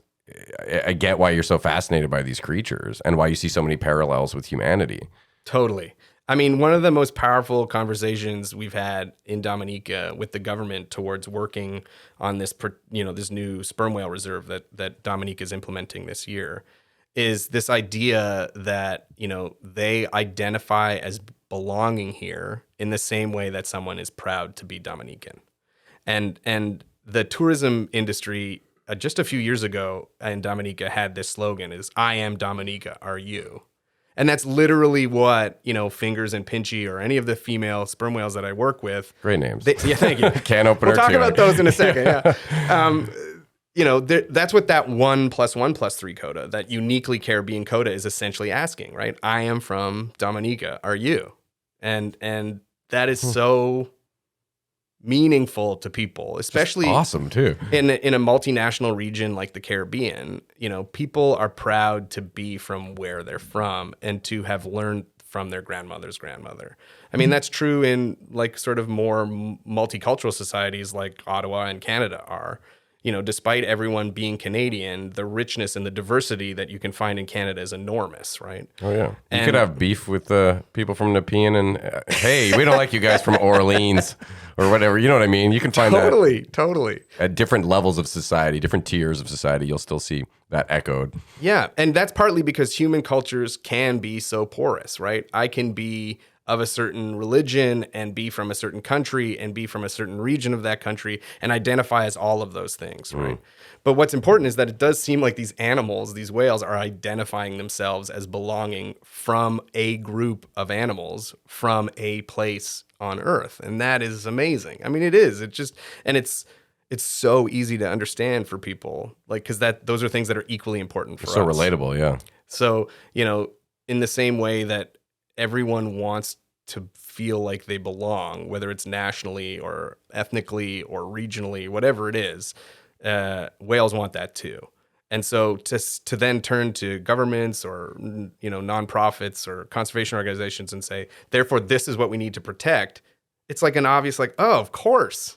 Yeah, a killer whale on the West Coast is not just a killer whale, right? There's southern residents and northern residents and the mammal-eating transients and like the offshores. They're all different kinds. And that makes it even easier for the humans in that area to really feel a kinship with those whales and be like, these are our Dominica whales. Yeah, well, in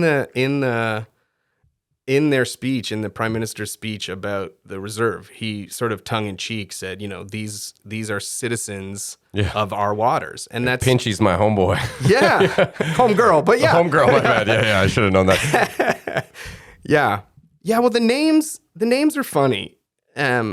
I remember when I started the research in Dominica, going to my very first scientific conference, and all these people who were in National Geographic magazine or that I'd read their papers, like legends were suddenly real, these big name scientists. And here I was wanting to give a talk about, Fingers and Pinchy and Puzzle Piece and Mysterio. Now some of them have passed away. Is that a Spider-Man reference? Well, no. Although we do have the family unit X all has the female characters of the X-Men. So we call them the X-Women. Oh, so, sweet. There's Rogue and Jean Grey Jubilee and all of them. Yep. That's awesome. Because we got to X and there wasn't a lot of English words that are X. Like, yeah. You don't want, So... Xylophone, and then you're done, basically. Yeah, that's the one that comes to everyone's mind, yeah. But, even now, using names to refer to individual animals in science is kind of a no-no, That was a big fight that Jane Goodall fought, with David Greybeard and her chimpanzees. She's like, well, to me, they're individuals. They're different. I treat them individually. Whether I call them 5722 or Fingers. Is that like because they don't want you to get too attached on an emotional level? They're worried it's going to obscure your scientific data. Yeah, the objectivity, right? Okay. And that I just don't see, and I mean, obviously I'm biased because I see the importance of it, but we're treating these animals as individuals in our science, right? We take into account the fact that what one whale does is likely to be somewhat different from another whale because they're two different whales. So, and there's been studies now, like there's this great primate group in Africa, I think they're baboons, and they gave disease names to all their animals to prove a point. Like, no one's gonna like anthropomorphize syphilis, like, and the point was kind of a like, screw you to the academic culture of like naming animals actually has a negative impact on our science. But I was very nervous about giving this talk, and a relatively prominent whale biologist just said, well, you know them as individuals, don't you? Like, just so matter-of-factly. Yeah. And I was like, yeah, we do. But I will say, Alan, when you give a human name, that weirds me out a little bit. I prefer the can openers and those ones, but yeah, so that comes from apple juice. So a lot of the names were, I mean, look, we never thought, Fingers and Fruit Salad and Pinchy and Riot and Ruckus and all these names would be in National Geographic magazine. Like when we started, it was genuinely a way for us to remember them. We were meeting all of these new animals. We were seeing these new flukes. We were trying to keep track of who they are. And so Pinchy had a little sort of like Pinchy shaped mark on the left, and Fingers looked like she was giving you the peace sign. that makes perfect sense. In place, it makes perfect sense. Well, right? especially compared to trying to remember 48259, and Right. like that all gets jumbled together pretty quickly. Well, especially when you name them numerically. And so when you meet 5 new animals. It's like 47991, 47992. Exactly. Like so which hard one to was which? differentiate. Yeah. Yeah. And, but also when you're talking about science, which I think scientists don't do enough of, when you're talking to non-scientists, just calling her Pinchy gives her the benefit of all the things we attribute to being an individual. And I don't mean anthropomorphizing in like, therefore she has feelings and emotions and all these things that are hard to show in animals, but that she is unique. And if she dies, that's not replaceable, right? That she has a place in her family, that she's a mom and an aunt and a sister. A name sort of imbues that individuality of being that takes a paragraph to talk to people about. Well, and it's more engaging for the non-scientific folks like myself. It just kind of draws you in a little bit more. It adds a little bit of flavor and character to everything you're trying to digest. So the great example of that from our project and for my career especially is, whale entanglement in fishing gear is a huge issue. And it's a really big issue here in Canada and along the east coast of the United States for a very endangered type of whale called the North Atlantic right whale, right? And there's only, less than 350 of them left. Whoa. And they swim through basically everywhere where we put fish pots and lobster pots, right? So there's lots of rope in the water, and they tend to get entangled in that rope, right? And so would that be another case of them not wanting to adapt and say, hey, we should start swimming around this way because... Well, they're very coastal, so they can't really just go out to nowhere, right? What they eat is along the coast, right? And they come into the Bay of Fundy, and so entanglement's a major issue. But when it hit Dominica, it hit by entangling Fingers, who we've known since 2005, had a baby in 2011 named Digit. Oh, and so cute. Yeah, right. Fingers to Digit. Super great. Next one needs to be Toenail. Yeah. Well, actually, yeah, right. Fingers, unfortunately, didn't really have another one after Digit. But she got entangled when she was 3, and she was pulling rope, and it was tragic. And we had just started working with National Geographic, and I was like, we need to tell a story about Digit. And people started getting off the cruise ships. So not people who are traveling to Dominica to see the whales, like people who are on a cruise that might hit 7 countries, one of which is Dominica, are coming out on a whale watch and yelling from a whale watch boat to our research boat, hey, Shane, how do we help Digit? And that, for me, cemented the fact that, you can do science for an entire career, and it's not going to resonate with people if you just talk to other scientists in journals we write for ourselves, in a language that we've created for ourselves, using math and dimensions people don't care to know about. But, academia, like the university-based science, doesn't really, or is only starting to really reward scientists for speaking to the people for whom it matters, right? The Secrets of the Whales was seen by millions of people during COVID and universally loved and won all sorts of awards. It's great exposure. But it was talking to people who already cared about the ocean, right? Scientists are told, not to get involved sort of as advocates or spokespeople for their science. But when you have a biodiversity crisis, or when we documented these families were losing members, the adult females were dying and the babies weren't surviving to replace them. Those are animals that I knew and thought I would know my whole life, dying year on year. The only way that's going to change is if you can talk about that science in a way that people get, right? And that is why I think that I'm not a tenured professor somewhere, because instead of writing papers, I spend a lot of time on podcasts or talking to people about, what's going on out there. Sperm whales and the stuff we're learning about them, about their identity and what they're saying and how we're doing that is amazing scientifically. It answers this question that all science like to answer, which is what's going on out there in the world. But then once you learn what's going on out there in the world, there's a second question that scientists are sort of told to avoid, which is, well, what are we going to do about it, right? Whether it's climate change or biodiversity loss or whether or not Digit's going to die in an entanglement, there is a societal, political, economic conversation that finds a solution for that. And only part of it is the science, right? Science can tell you the number is 7. Then it's a social and political and economic debate about whether 7 is high or not. Some sort of action plan to follow. Right. Yeah. And if scientists aren't a part of that conversation because we're told not to, or because we're worried the media will dumb it down or get it wrong or misquote us, then those decisions are getting made in our absence, right? And so that I think is really something that I instill in all of my graduate students, that there's a place to be the scientist, and then there's a place to be the scientist in society, right? And That's a very good point. I think it's key. I mean, science is a human endeavor. We're doing it to learn what's going on out there in the world and then report it back. Yeah. You know, whether it's to a politician or to a school group or whatever, that's a really important part of being scientist. But that's not how we fund science, and that's not how, you know, promotions in 10 years.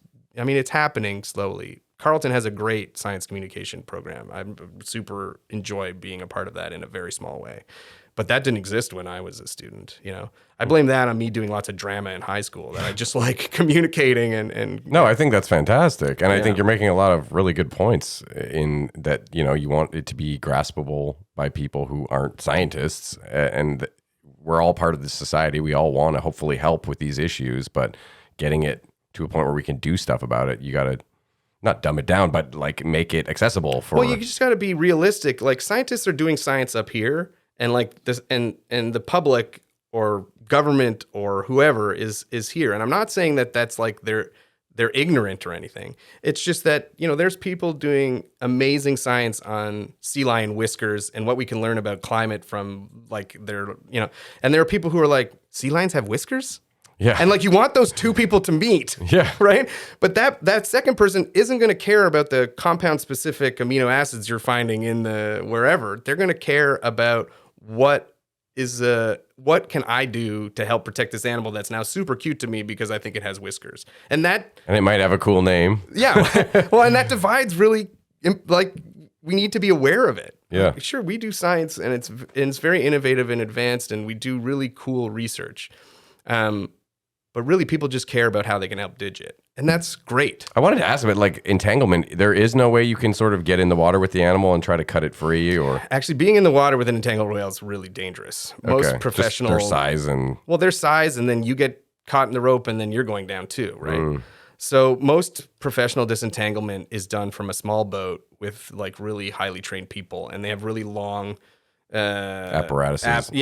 And what happens usually is they put a buoy on the whale to slow it down, and then they attach a knife onto the buoy, and eventually the drag cuts the rope, and then the whale is freed. Now, Digit was miraculously freed. We don't know how she was freed. It wasn't a that's good to hear.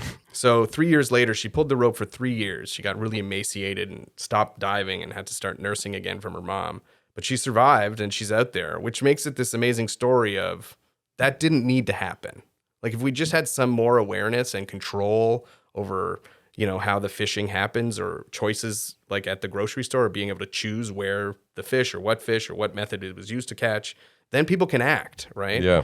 And because the first part is like getting people aware that there's a problem, right? And the second is saying, well, now that we are all one, us, on this issue, why do we have to act now, right? And that's a big takeaway from being a sperm whale is, you know, find bigger definitions of us. Humans are really good, and COVID has really helped at just being very focused on who's my little group of us, where it seems like most solutions are usually found when you build a bigger definition of us, find a bigger community to act. And certainly, hopefully, if we all live in a democracy still, then that's how, you know, big political or consequential changes get made. So the first is building that awareness of, you know, entanglement is a problem. And if Digit can be this tragic ambassador of that, then that's an amazing role that she is doing for her family through that tragedy. I'm glad that she was at least able to make her way out of it. But Yeah. I mean, she's there now. She's a happy member of the group. She flukes a little weird now, but you know, she's as far I as love I'm this concerned- though, how embedded in all this you are. Like, I can see the emotion in your face when you're talking about how much you care about these animals, you know? Yeah, I mean, they're my other family. I mean, Yeah. I've known these whales. Like, Alan is a great example. Like, I watched that whale grow up from, you know, he was 4 meters when he was born. So he's not a little baby or anything, but, you know, from a baby nursing from his mom to his teenage years to leaving his family and going to university of bachelorhood, right? Yeah. I've known some of these whales for longer than I've known my kids. You know, some years I spend more time with these whales than like with my extended family or my brother who lives on the other coast of the continent. So yeah, I mean, So I imagine that when they passed away, there was like a genuine mourning period for you.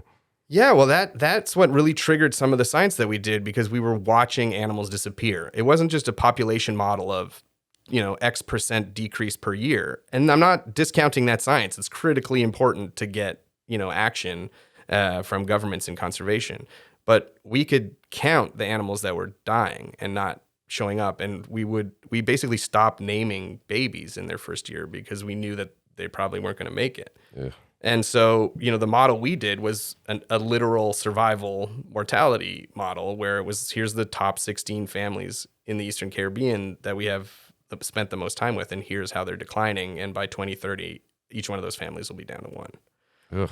And thankfully, it seems like the calf survival has taken a turn upwards. The adults still aren't where you'd want them to be, but that, though, you're right. I mean, it hurts. Like, it was a personal tragedy those years when we were just losing animals sort of left and right. Well, and I had written stuff down about, climate change or pollution and all these things that you always hear about, plastic in the ocean, stuff like you were mentioning. And I thought you had said something to me that you had heard these guys speaking about how the oceans were in much better shape. Oh, just recently, I was watching something on sharks, and they were saying that, the sharks were doing quite well in certain areas now because there's more biodiversity, and the things were better than they'd seen in 20 years. And I thought that kind of goes counter to everything I'd been hearing about the state of the ocean. I was surprised when you told me that. Yeah. Well, I think sharks are a great example of one of those megafauna that people really engage with and will act to protect. Think about how much people talk about shark fin soup, which isn't really something culturally dominant in North America, but there's this awareness of it, right? Yeah. And those are the kinds of things that make people change. I think the big challenge in like conservation often is the realization that we can't continuously expect the animals to change, right? You need to learn from somebody for who it's the most important, and then change something in what you do to make it better for them. Universally, that's probably a good human rule to learn, is like, this matters deeply to you.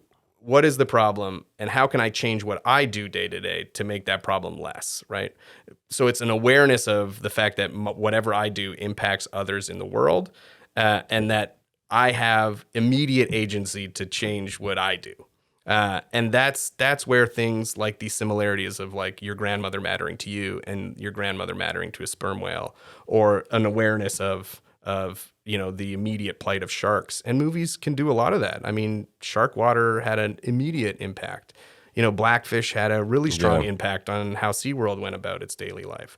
So, but the key is that, we can't just create protected areas and expect the whales or the chimps or the giraffes or whatever, the fish, to adapt. We need to realize that these issues are not of immediate importance to us, but they are of immediate importance to them. And what can we do to change? And there's not always an easy situation, the solution. But that's a big one. Well, counter to that, though, I had heard you on CBC talking about how the sperm whales were carbon heroes and they were fixing some of these issues. I don't know if you could elaborate on that for people who didn't hear you. Yeah, well, so whale poo is amazing. See, I knew it had to do with poo. I was trying to explain to my dad, but I figured I'd wait until the pro got here. Well, so it's this crazy thing about, everyone knows how important the rainforests are to the planet, right? They're the lungs of planet Earth. And every other breath you take comes from a rainforest somewhere on the planet, or a forest. The Canadian boreal forest is also critically important. But no one goes, okay, so where's the other breath come from? Like, you've heard every other breath comes from the Amazon or whatever. But the other one is coming from the ocean, right? There's all these amazing tiny little plants in the ocean that are, photosynthesizing just like the trees are, and they're eating carbon dioxide and spitting out oxygen. And the whales do this amazing thing that is called the whale pump. And the sperm whales are a big part of it. Because they dive so deep, they're eating all this stuff that's being locked down in the bottom, right? Squid, whatever. And they're bringing it up to the surface, and they're pooping at the surface. And they're basically fertilizing the surface waters for all these tiny little, microscopic photosynthetic phytoplankton, right? These species that live in the water. And what those things are doing are creating little carbon-based shells and bodies for themselves. And they're doing that by locking away carbon dioxide that they're getting from the world. Is it the phytoplankton or the zooplankton? Well, both. I mean, there's a knock-on process, right? Okay. And so the key being that creating all of these bodies is a way to lock away carbon, and then they die and they fall down like snow to the bottom of the ocean. In fact, we call that marine snow. You see sometimes in deep water footage, there's all this stuff in the water, and it's not just pollution. Some of it is just dying matter from above. And so they cycle the nutrients down, eating the squids down deep, defecating at the surface, spreading the fertilizer, which creates the booms, which locks the carbon. And when we know it's a pretty strong effect, right? And so this blue carbon thing is this new consideration, especially for small island developing states, to meet their, carbon neutrality demands that every country needs to work towards. And this is another way that we can look at how that works. If we keep the whale populations healthy, they're going to keep doing their thing. Well, and that's where you think about whaling, right? Where, there's probably 2.5 million sperm whales before we started killing them. And now there's maybe 800,000. And that's a lot, right? Like we just talked about the right whales where there's less than 350. But that means that, there was probably 3 or 4 times the carbon capture capacity just in that one species of sperm whales. Yeah, really. So it's not just us dumping and dumping and dumping of carbon. It's that we've taken away the capacity for the ecosystem that we work and live in to respond to that. Wow. So this is where I talk about how like that's suddenly from human society, that seems like sperm whales are way more useful, right? Yeah. And it's just like a small bit of awareness that took many years of science to get to. And that's that gap. That's like scientists are way up here and like we can act on all of these things we figured out and it would benefit both the whales and human society now. We have to make people care about it. Yeah. Well, just aware. That's step one, right? It's funny. My dad, he came in with the zooplankton follow-up. Yeah. And I'm just feeling like a simpleton because my follow-up was going to be, what does a whale poo look like? Like, is it like a floating log? Or is it like a... Oh, it is? No. Oh, no. I mean, that's or is it like common... A spattering of just... Yes, it's very liquid. Okay. Maybe this is too graphic. I don't know. No, I mean, we call it a plume. Okay. So that's pretty... You get it gives me a visual. Yep. But sperm whales are amazing because they eat so many squid, and squid is mostly like pretty gelatinous flesh. But squid have beaks, like it looks like a parrot beak inside all of their tentacles. It's like cartilage or something? It's like keratin. It's like your fingernails. Oh, okay. And it doesn't get digested by the sperm whales. And they think that's the... So when they poop it out, we can figure out what species of squid they're eating because the beaks are all kind of unique. And that's one way we figure it out. That's a job for the newest recruit. Yeah, the poop scooper. Yeah, I mean, look, all good science looks at the poop. For sure. Luckily, we can track the whales with sound. We don't have to gauge how warm the poop is to realize how close the wolves are or whatever. Yeah. But one of the things that comes up a lot in the discussion of whale poop is, it's not a log, it's a plume. But we can learn a lot about what they're eating by collecting it. And, well, it's partially because the visual of a hypothetical visual of a giant whale turd. Yes. It's like, wow, how big is that thing? Like a sofa? Yeah. I mean, dog poop looks a lot like human poop, so why can't whale poop exactly. look a lot like... They're a mammal. Yeah, I was just curious more than anything. Yeah. Well, going back to the Codas, I really wanted to ask you, is it sperm whales exclusively that speak or speak, for lack of a better term, communicate in these clicks, and all other whales are doing the songs, or are there other species that are doing the Morse code, so to speak? Not this unique. This system is unique to sperm whales, it would seem. There's this really weird, rare species called pygmy sperm whales, and we don't really know what's going on there. I wrote down that, they're just tiny ones. Yeah, I mean, they're a totally different species. A lot of the names that whales have are not like appropriate under new science. Not appropriate. I mean, like, I saw a picture of a beached one, and it still kind of looked like a sperm whale. It was just much vaguely, tinier. which is why it happened, right? And why killer whales are called whales, even though they're actually the world's largest dolphin. That's what I had. They were just read big, too. Yeah. And so the whalers mostly said, "Oh, that's a whale." Yeah. When scientifically the whales, quote unquote, are the big ones with baleen that don't have teeth, like the humpback whale and the blue whale and the gray whale and those guys, right? So yes, they have a unique communication system, but each species has a unique communication So system. there are some other species of whales that do use clicking sounds as opposed to... Yeah, so killer whales, for example, they do both what we would call whistling, like the kind of sounds, and then they make these other sounds with lots of very fast clicks called pulsed calls. I don't know, if you watch Free Willy, I don't even know if the acoustics in Free Willy is accurate or not. Maybe they just use dolphin sounds. I haven't seen that since I was a kid. I don't remember, but the pulse calls sound kind of like this. It's like, and that's actually lots and lots and lots of clicks very close together that creates that frequency change. Oh, so scientists have slowed it down and heard. Yeah, totally. Okay, right. Interesting. And blue whales are so low, you actually need to speed it up so that we can hear it well. Right? It's so low frequency that we miss it. In the same way that elephant researchers, only in the last maybe 20 or maybe 30 years, realize that they communicate infrasonically, like lower than we can hear in these like rumble noises that we just never recorded. We just heard the And trumpet. then suddenly we had these from cool, the high trunk. frequency, Yeah. like, Yeah. we can hear that, right? But they actually communicate in this low frequency register. Yeah, I had no idea. So yes and no. There's two forms usually. There's the sort of groaning whistling we think is made somewhat similar to us, like with vocal cord like structures, and then there's clicking sounds in mostly the dolphins and the ones who have teeth, because they're the ones that echolocate, right? They had the clicks to search for food in the dark, And they're then they making this adapted it. noise with their tongue, I would imagine, or... No, so the sperm whale nose is this hugely adaptive sound producing machine, right? And so all whales that have teeth only have one nostril. Really? And all whales that have baleen have two nostrils. And actually, they have all the same bones as us, right? So imagine you're doing the front crawl, you're swimming with your face in the water. It'd be super helpful to have your nostrils on the back of your skull, which is actually how whale bones are shaped. They have all the same skeletal bones as ours. It's just that their nose over millions of years has migrated to the back of their head so they can breathe from the back of their head. So they have two blowholes.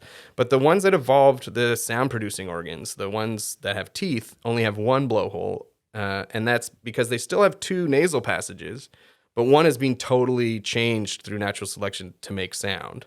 So when they breathe in, part of it goes straight down to the lungs, and part of it feeds the sound-producing machine. And in the sperm whales, they have this thing called the phonic lips, and they have a sort of a balloon on either side, and they pass air from one side of the phonic lips to the other. And it's kind of like when you pull the mouth of a balloon and it makes that sort of farty noise. Yeah. That farty noise is happening because the two sides of the balloon are clapping together. Yeah. And that's how they make the clicks.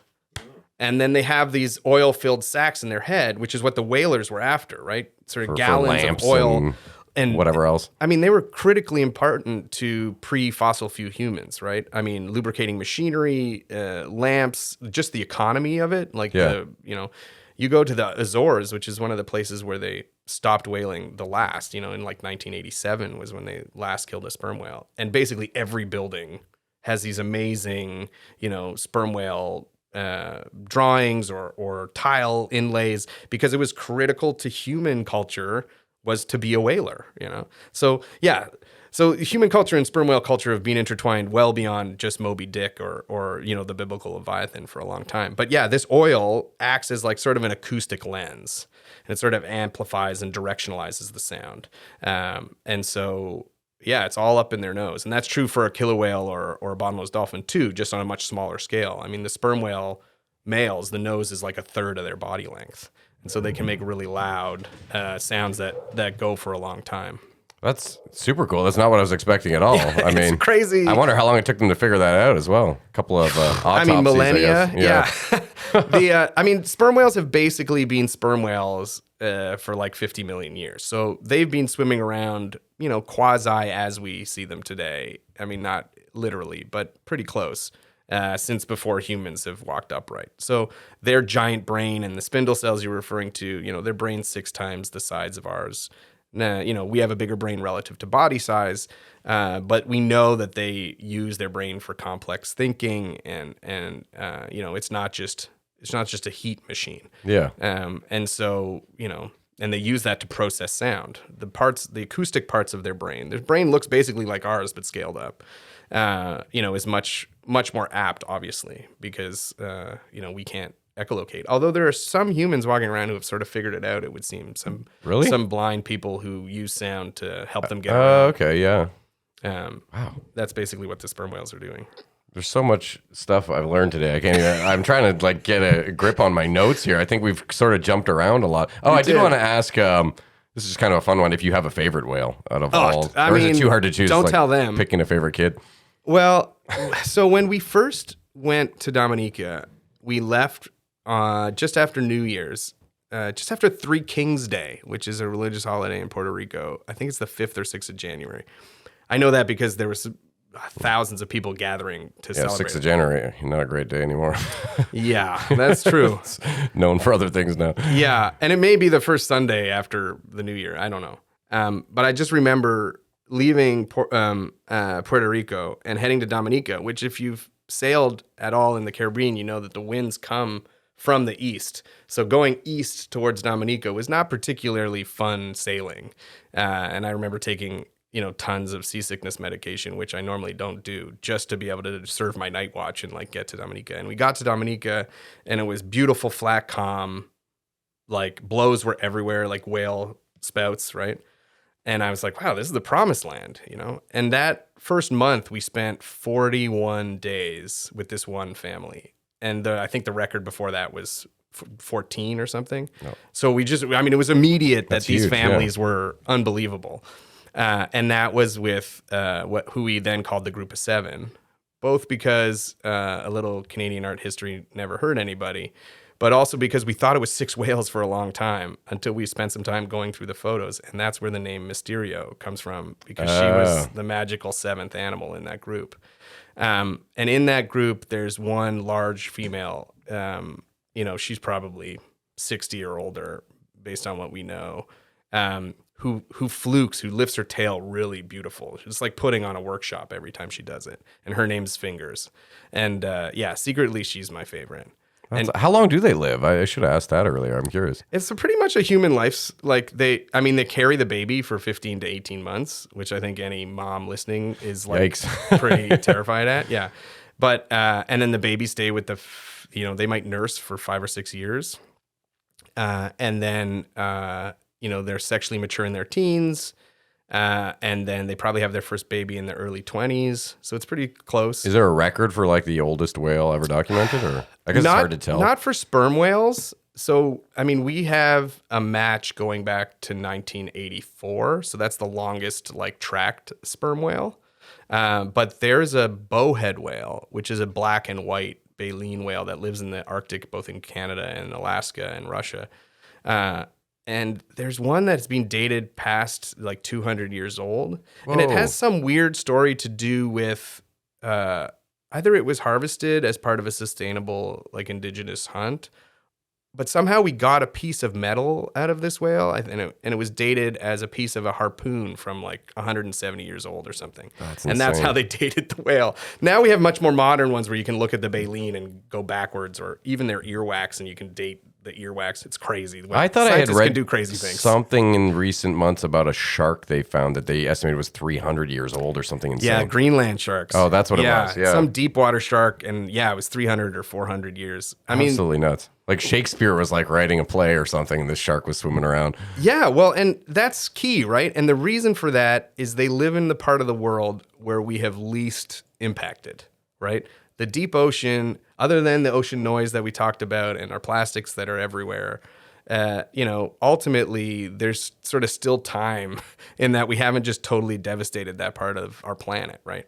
So, yeah. And the Arctic waters as well, because I remember listening to a podcast about narwhals, and they were saying how little they know about them because how hard it is to get data on them, essentially. Well, and they move around so much. And they only come up to get food.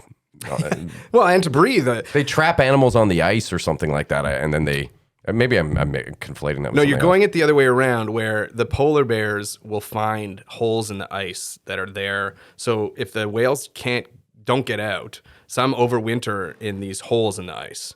And they basically are keeping the hole open by being there and breathing and rubbing it, right? And the polar bears will come and take advantage of that and pull the whales out and kill them. And because the next hole, the next breathable air is too far. So the whales kind of get stuck in the... I didn't know about that. No, I think what I was thinking might have been orcas or something where they were trapping like a sea lion on a little... Oh, yeah, that's and then Antarctica. They mash at it. And, that's these type D killer whales. That's an amazing bit of culture, right? Because they have to learn from each other. They have to communicate to coordinate because they do this amazing thing where they see the whale. So one will spy hop. They lift its eye out and looks at the whale on the little piece of ice, right? And then goes back underwater. And or the seal, you mean? The seal, yeah. And presumably they have some conversation like, hey, there's a good one up here. We should do this. Dinner's on. And then they coordinate and they all line up in a line and they swim fast just below the surface. So it makes this huge wake, like wave in front of them. And then they dive right before the ice, and the wave basically flips the ice, puts the seal in the water, and there they are to eat it, right? Wow. And so then you have to think about like sharing. So like who gets to eat it? Was it the guy who spotted it, or is it the one who actually caught it at the end, or those kinds of things we don't really know. But also the coordination, and it means that there's a conversation happening. So first of all, one figured it out for the first time by accident. Like, I don't know what they were doing, like having a conversation with an orca behind them, not paying attention, and they accidentally dove under the ice too late and it flipped it over and there were seals. Yeah. Like, who knows how it started? But then they realized that they could replicate that and that it was a source of food for them when the ice starts breaking up and the seals are sort of stuck on these smaller bits. But also that there has to be this conversation about coordinating. There's this amazing study that was done in captivity, to be fair, but where they taught the dolphin the idea of like doing something novel that they haven't done before, like the concept of innovation in order to get the reward. And they had taught the dolphins previously the idea of synchronization. Like you need to do the same thing at the same time. And then they turned on all the underwater microphones and all the cameras. And for the first time, they gave them the signal to innovate in synchrony. And they did it. Wow. And so they have this recording where it's clearly like, hey, did you do the triple backflip? Okay, yeah, me neither. Okay, 1, 2, 3, go. Like we know that that's the content of information that needed to be shared, but we have no real way of figuring out what part of the whistle means what. Yeah, breaking it down more. And that's where, this larger project that I'm working with called Project CETI, where we're setting out to try and, decode what sperm whales are saying. Everyone's really excited about this idea of translation. But for me, it's really about this idea of listening to something long enough that you can start to understand what's important to them, right? So it's clear we've listened to sperm whales long enough to understand that who they are and where they come from is important to them. Yeah. Right? Because we can figure out what's going on there. They have identity. Yeah. And we've seen the context of that being used but that's the key, is trying to learn what's important to them. And from a conservation perspective, what are we going to do about it now that we know?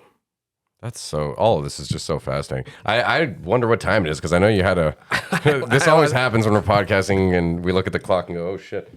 Oh yeah. We're already at 1:12. So, oh man, okay. Yeah, time flies. I'll ask you a couple. Oh man, there's so many in here. It's okay, go for it.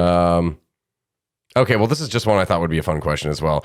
If sperm whales were off the table, what animal do you think you would be most likely to study? It's gutting.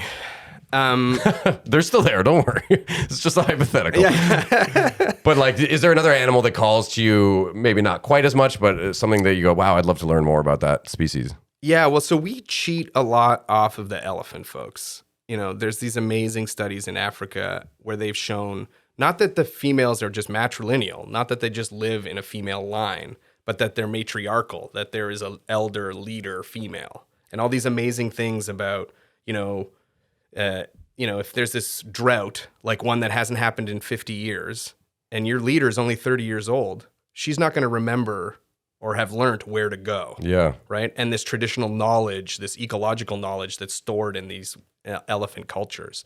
And the fact that they can recognize, like 900 or 1,000 animals, some that they haven't seen across decades, because we can observe elephants, I'm not going to say more easily because I don't want to get in a fight with the elephant people, but we can walk around and drive around on Earth easier than we can to observe elephants than we can in the water. A lot of the questions that I think about who a whale is and what whale society might be like is often cheated off the Coles notes of the elephant researchers. And some of those things we found in the Sperm Whale Project. after, wondering if they have because the elephants do. So elephants, I think, are probably up there. But when I was just going to say, yeah, in an alternate reality, there's a version of you who's a passionate pachyderm professor. Oh, there's some alliteration for you. It's a good T-shirt. Yeah. Okay, well, that's a great answer. Yeah. The other thing I wanted to touch on, unless my dad has any questions, I sometimes throw to him if there's something burning on your mind. But I did want to talk to you briefly about AI and its possible future in learning some of these languages and learning to communicate maybe more directly with various types of animals. Yeah. And if you think that there's a real, shot at that, or if it's going to reach a certain point and then plateau kind of. Yeah, I mean, I'm a part of this larger new collaboration called Project CETI, and it's a group of computer scientists and cryptographers and engineers and, physical acousticians and biologists. Cetacean Translation Initiative. Yes, exactly. And it borrows, of course, from the original SETI project, which is the SEIT, which is the Search for Extraterrestrial Intelligence. Yeah. And its goal is to try and sort of look at sperm whale communication as a language and what whales might mean when they make sound at each other, right? And one of the approaches that it's applying is these sort of advanced machine learning AI models. And I think what I think is really important to take away from that is not necessarily that this will be Google Translate for whale.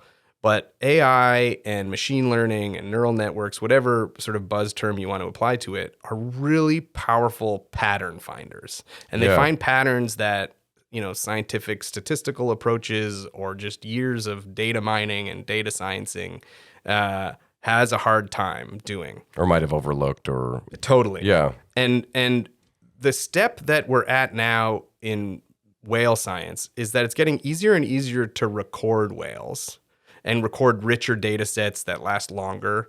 When Hal started, my PhD supervisor, he was really good because he brought math to marine science that was based on having lots of zeros. There's numbers over here and we don't know about this and we don't know about that, so let's just do some stats. Whereas now we get really complete data. We're putting computers on the backs of the whales with suction cups, so we're getting movement data, we're getting depth and temperature and who they're close to, who they're speaking to, their 3D body movement. With working with SETI, we're working towards getting their heart rate while all of this is happening. So these are much more complete data sets and way more data than any one scientist can sit through and find patterns in. And when you start applying more data and more data streams, more different types of data, it gets harder to process. And so I think at the lowest level, these machine learning techniques are going to find patterns that we would have never found across these data streams. Yeah. And the way I try to explain algorithms in whale society, they might just pick up on that. Yeah, things that trigger other things with a lag time we wouldn't have thought about. Or, I try to explain it to people by, one of the major problems when you're trying to learn a language is having no awareness of their culture, right? So if an alien comes down and puts a microphone in a dentist's office in Canada, they're going to think the word root canal is like critically important to English-speaking society in Canada. Yeah. Because they hear it all the time. But actually, if you just zoom out, it actually has very little usage. Or it's very specific to... right? To the context. Yeah. And that's where with SETI, we're bringing these behavioral context, the social and the genetic relationships of the whales that the Sperm Whale Project has built up across time, and applying that to what they're saying, right? And using, these natural language processing or topological statistics, like all these major new analytical approaches to something totally different. And what's really exciting about it is that everyone thinks it's cool. Like the roboticists see how this is something that's a cool application of something that they do, maybe not every day, like it's innovative for them, but in a totally new way. And the computer scientists are really fascinated by what does it mean to translate something that's a non-human language? Yeah. Right? And so it's exciting on like a bunch of different fronts. Yeah, but also just in their own world is exciting, right? It's not like, let's go help the whale guy. Yeah. Like, it's exciting in their own right. Even 5 or 10 years ago, it would have been hard to get a linguist, someone who studies human languages, to talk to us about, patterns and emergent structures in human languages. And here we are like 2 months ago putting out a paper that says, sperm whales have similar structures to vowels. Like, I mean, that's crazy. Right? So I think, these techniques are extremely powerful in terms of finding patterns across data. And is it going to be more applicable to putting something back out towards the whales and sort of trying to communicate back with them? Yeah, so that a lot of people ask, like, well, if you're able to translate, what are you going to say? And for me, I think that misses the point of SETI. Like, SETI at its core is this listening process, this listening project, and trying to understand what the whales are saying, right? Is there going to be a two-way conversation eventually down the road? I think it's kind of almost unimportant to me, right? Like, I think the project that I've run for the last 20 years and also in SETI, it's really about trying to understand and listen to someone who's totally different from us and trying to learn what we can learn from that before the conversation of like, well, what are we going to say back? Yeah, that's true. It would be cool though if you could say, hey, look out for this or totally. Warning systems is a great one. Like we come in peace. Most of us, some humans are kind of dicks. Look out for those ones, Yeah, well, I mean, the first thing is, in order to have a conversation, you need two willing participants, right? I mean, and in some ways, like YouTube's a great example of that. There's lots of people talking to the void on the internet, right? And like, we know the void all too well. Well, I just mean that, like, so that's a big ask. Yeah. First of all, like, even if we could translate and we could put out sounds that sound appropriate to a whale in the context that we're saying them, will they interact is a whole other question. They sound curious by nature from some of the stuff you've told me. Well, the young ones definitely are, but the second part is, the domain gap between whale world and how they experience the planet that we both share is very different from the human one, right? And so, do they have a coda for human?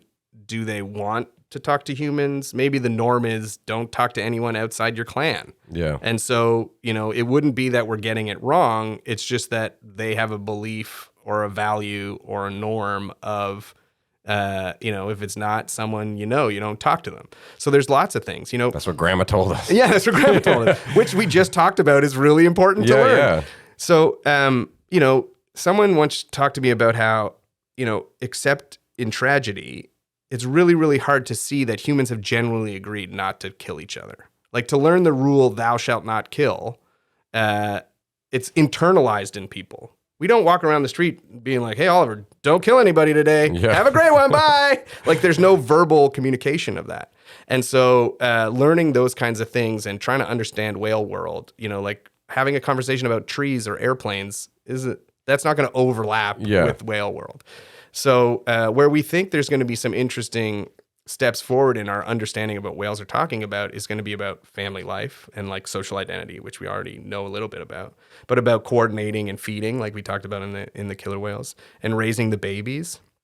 So one of the things that the linguist on Project CETI, his name's Gasper Burgess, he's at UC Berkeley, is really excited about is listening to the babies learn to speak. Right, because we learn so much about the structure of human languages. You're more likely to say dad dad before saying daddy, and that's where you learn. Well, linguists could learn that the da and d are different parts of the English language, right? And so that's one thing that we've been able to do well across years in Dominica is follow the lives of the babies. That's what I wanted to do when I started the project there. Well, because even in humans, it's super interesting that a baby can be born in one country and just learn a completely different language, seemingly without like a lot of effort being put in. It just sort of develops, and then other side of the planet, completely different, Well, your brain is primed for it. That's part of it. That's the genetic side. But, that's the culture. That's the other inheritance system. You inherit the genes of a good brain that's ready to do it. And then you learn from who you're born with. Oh, it's almost entirely culture. Because if you took, say, a baby that was born in China, but when he was 2 months old, brought him to Canada, he's going to learn English. Depending on how his parents act, right? Oh, true. Yeah, I meant if he was taken completely from his family and plopped into I'm a good example. Like, I'm a first-generation Canadian. My dad was born in Hungary, came over, when many people from Eastern Europe came across. And, his older sister, my aunt, had kids who were older, my cousins, and they learned to speak Hungarian. But I didn't, in part because I was younger and we had taken so many steps away from Hungary. I mean, I went. It wasn't as necessary to know here, right? Sure, but the community that my grandmother was in, there was still lots of Hungarian being spoken, and I know the sound, like I can pick Hungarian out of a lineup, so to speak.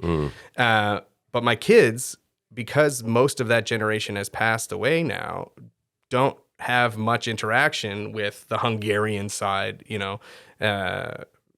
which is kind of sad in some ways, but also just the reality of being brought up in the culture in which you live. It's all very relevant to everything we've been talking about. It's cool. Totally. Very yeah. cool. And that's why, one of the reasons we moved back to Ottawa, which is, again, not beside the ocean for those of us listening from far away who may not know where Ottawa is. You got to take a trip down the St. Lawrence if you want to get... Yeah, it's a little bit of a drive. We moved here because the grandmothers were here. And that was something we took away from the whales. So like that is the most pointed, like how I changed my life because of what I learned from the whales was, I mean, we implicitly know it, right? Of how important our family is. Many of us who were isolated during the lockdowns felt that very real sense. But that's why we are here, because the grandparents are here. And I think the sperm whales would probably be proud of that choice. That's so great. Yeah. Well, I don't want to keep you longer. I know you got to get going. If you have any questions, do them now. If you had anything on your mind, otherwise I'll ask the season 5 question, which is how we wrap things up here. Okay. So the only thing, well, there's a couple things rattling around my head. Some I can just look them up later, but like the whole way I learned about whales when I was a kid was, besides Moby Dick, was the ambergris and the in the spermaceti it's an organ, right? The spermaceti organ, and stuff. So I won't get into that. I'll just refresh myself on that later. But I think the thing I'm coming away from today from this talk, I mean, so much great information, but the thing that's going to stick with me is how you talk about culture, whale culture. To me, this is a whole new way of, I don't want to call them more complex mammals, but the ones where we're wondering how smart these guys really are. The fact of culture, I've just never heard it.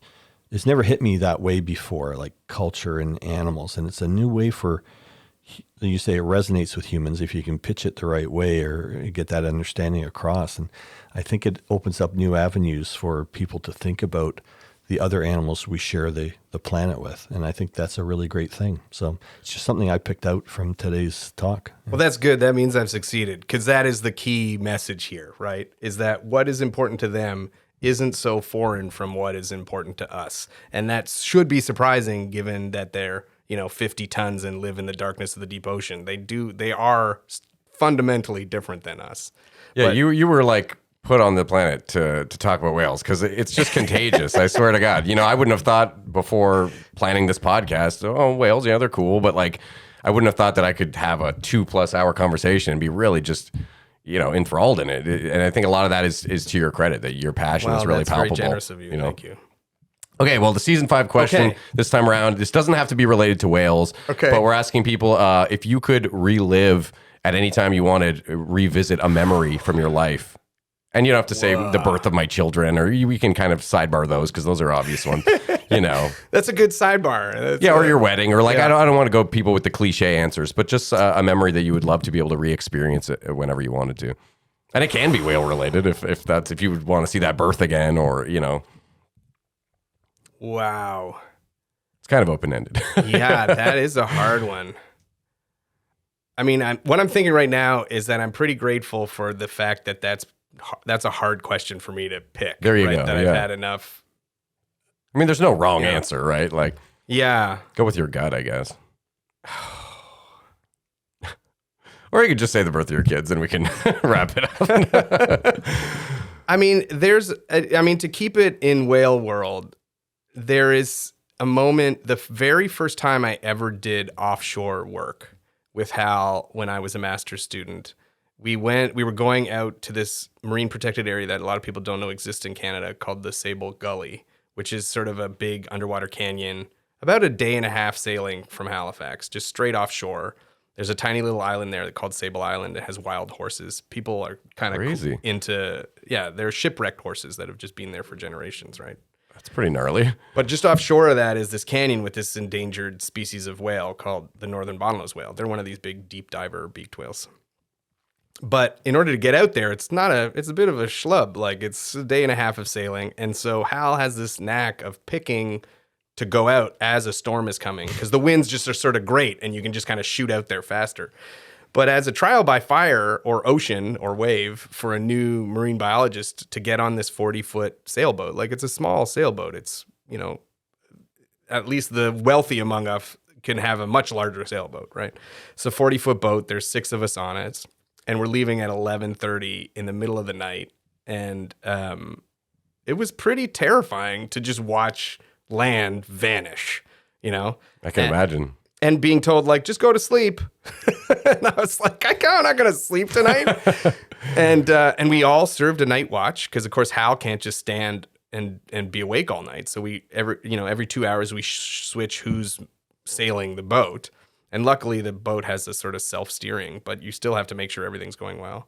And so I'm standing on watch in the middle of the ocean in complete darkness, both being like, this is what I've wanted to do since I was 7. The 7-year-old self would be so proud and also terrified about my career decision. And I remember, what solved that dilemma was that one of my peers, this woman named Marianne, who was also doing her master's with me, came up on deck and was sick and sort of threw up into the bucket. And while her face was still in the bucket, she kind of said, wow, bioluminescence. And because there was a little bit of seawater in there, she had thrown up and the disturbance had made it glow. That's hilarious. And to me, that moment with her being sick, me being terrified, and yet still being like in awe of the ocean that was around us, I was like, we're going to be okay. Its beauty still found a way to even make puke look good. Yeah. Yeah, I get that. That's a great memory. Yeah. So that was pretty cool. Wow. Well, this has been a thrill. Like I said, I knew it was going to be right at the beginning, but you delivered in every way. And thank you so much for sharing your time and staying as long as you did. I really appreciate it. Amazing. I know my dad did as well. And we high five at the end. Yeah. Boom. Thanks for watching, everybody. Although I always look at this camera and say that, and you're usually on a wide shot. So I don't know. Thanks for watching, everybody.